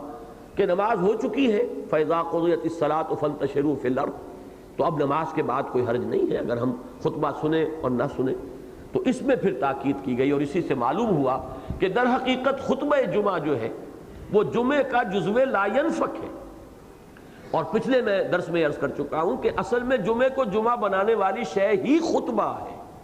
اس خطبے کے ذریعے سے تذکیر ہے، نصیحت ہے، یاد دہانی ہے، اپنے فکر کو تازہ کرنا ہے، اپنی سوچ کو دوبارہ اپنے شعور میں اجاگر کرنا ہے، اپنے مقصد کو پھر یاد کرنا ہے، اپنے نصب العین کی پھر تجدید ہے، یہ سارے کام چونکہ خطبے سے ہوتے ہیں، لہذا جمعے کی روح رواں جو ہے اس کا لب لباب جو ہے وہ خطبہ جمعہ ہے۔ وَإِذَا رَأَوْا تِجَارَةً أَوْ لَهْوًا انفَضُّوا إِلَيْهَا وَتَرَكُوكَ قَائِمًا قُلْ مَا عِندَ اللَّهِ خَيْرٌ مِّنَ اللَّهْوِ وَمِنَ التِّجَارَةِ، اے نبی کہہ دیجئے اللہ کے پاس جو کچھ ہے، جو اجر و ثواب ہے، اللہ تعالیٰ تمہاری مشکلات کو جس طور سے حل کر سکتا ہے، اللہ تعالیٰ تمہیں وہاں سے رزق پہنچا سکتا ہے جہاں سے تمہیں سان گمان تک نہ ہو. جیسے کہ سورہ طلاق آگے آئے گی، اس میں الفاظ آئے ہیں وَمَن يَتَّقِ اللَّهَ يَجْعَل لَّهُ مَخْرَجًا وَيَرْزُقْهُ مِنْ حَيْثُ لَا يَحْتَسِبُ. جو اللہ کا تقوی اختیار کرتا ہے اللہ تعالیٰ اس کے لیے راستہ نکال دیتا ہے، مخرج بنا دیتا ہے. کہیں راستہ نظر نہیں آتا لیکن اللہ راستہ بنا دیتا ہے اور اس کو رزق وہاں سے پہنچاتا ہے جہاں سے اسے گمان تک نہیں ہوتا. تو یہ اسی کی طرف اشارہ کیا، قُلْ مَا عِندَ اللَّهِ خَيْرٌ مِّنَ اللَّهْوِ وَمِنَ التِّجَارَةِ وَاللَّهُ خَيْرُ الرَّازِقِينَ. کہہ دیجئے جو کچھ اللہ کے پاس ہے وہ تجارت اور کھیل تماشے سب سے بہتر ہے، اور اللہ ہی ہے بہترین رزق دینے والا، رزق بہم پہنچانے والا. اس کی رزاقیت پر اپنا ایمان اور اعتماد جو ہے پختہ رکھو. یہاں یہ سورہ مبارکہ ختم ہوتی ہے. اللہ کا شکر ادا کرتا ہوں کہ سورہ صف اور سورہ جمعہ کا مطالعہ ہمارا مکمل ہوا. جو مدنی صورتوں کا گروپ ہے اس میں ویسے بھی بالکل درمیان میں ہے، 10 صورتوں میں یہ 5ویں اور 6ٹھی صورتیں ہیں. پھر اب 4 صورتیں رہ گئی ہیں. ایک جوڑا ہے سورہ منافقون اور سورہ تغابن کا، اور پھر ایک جوڑا ہے سورہ طلاق اور سورہ تحریم کا. انشاءاللہ آئندہ ہم سورہ منافقون کا مطالعہ کریں گے. بارک اللہ لی ولکم فی القرآن العظیم ونفعنی وإیاکم بالآیات والذکر الحکیم.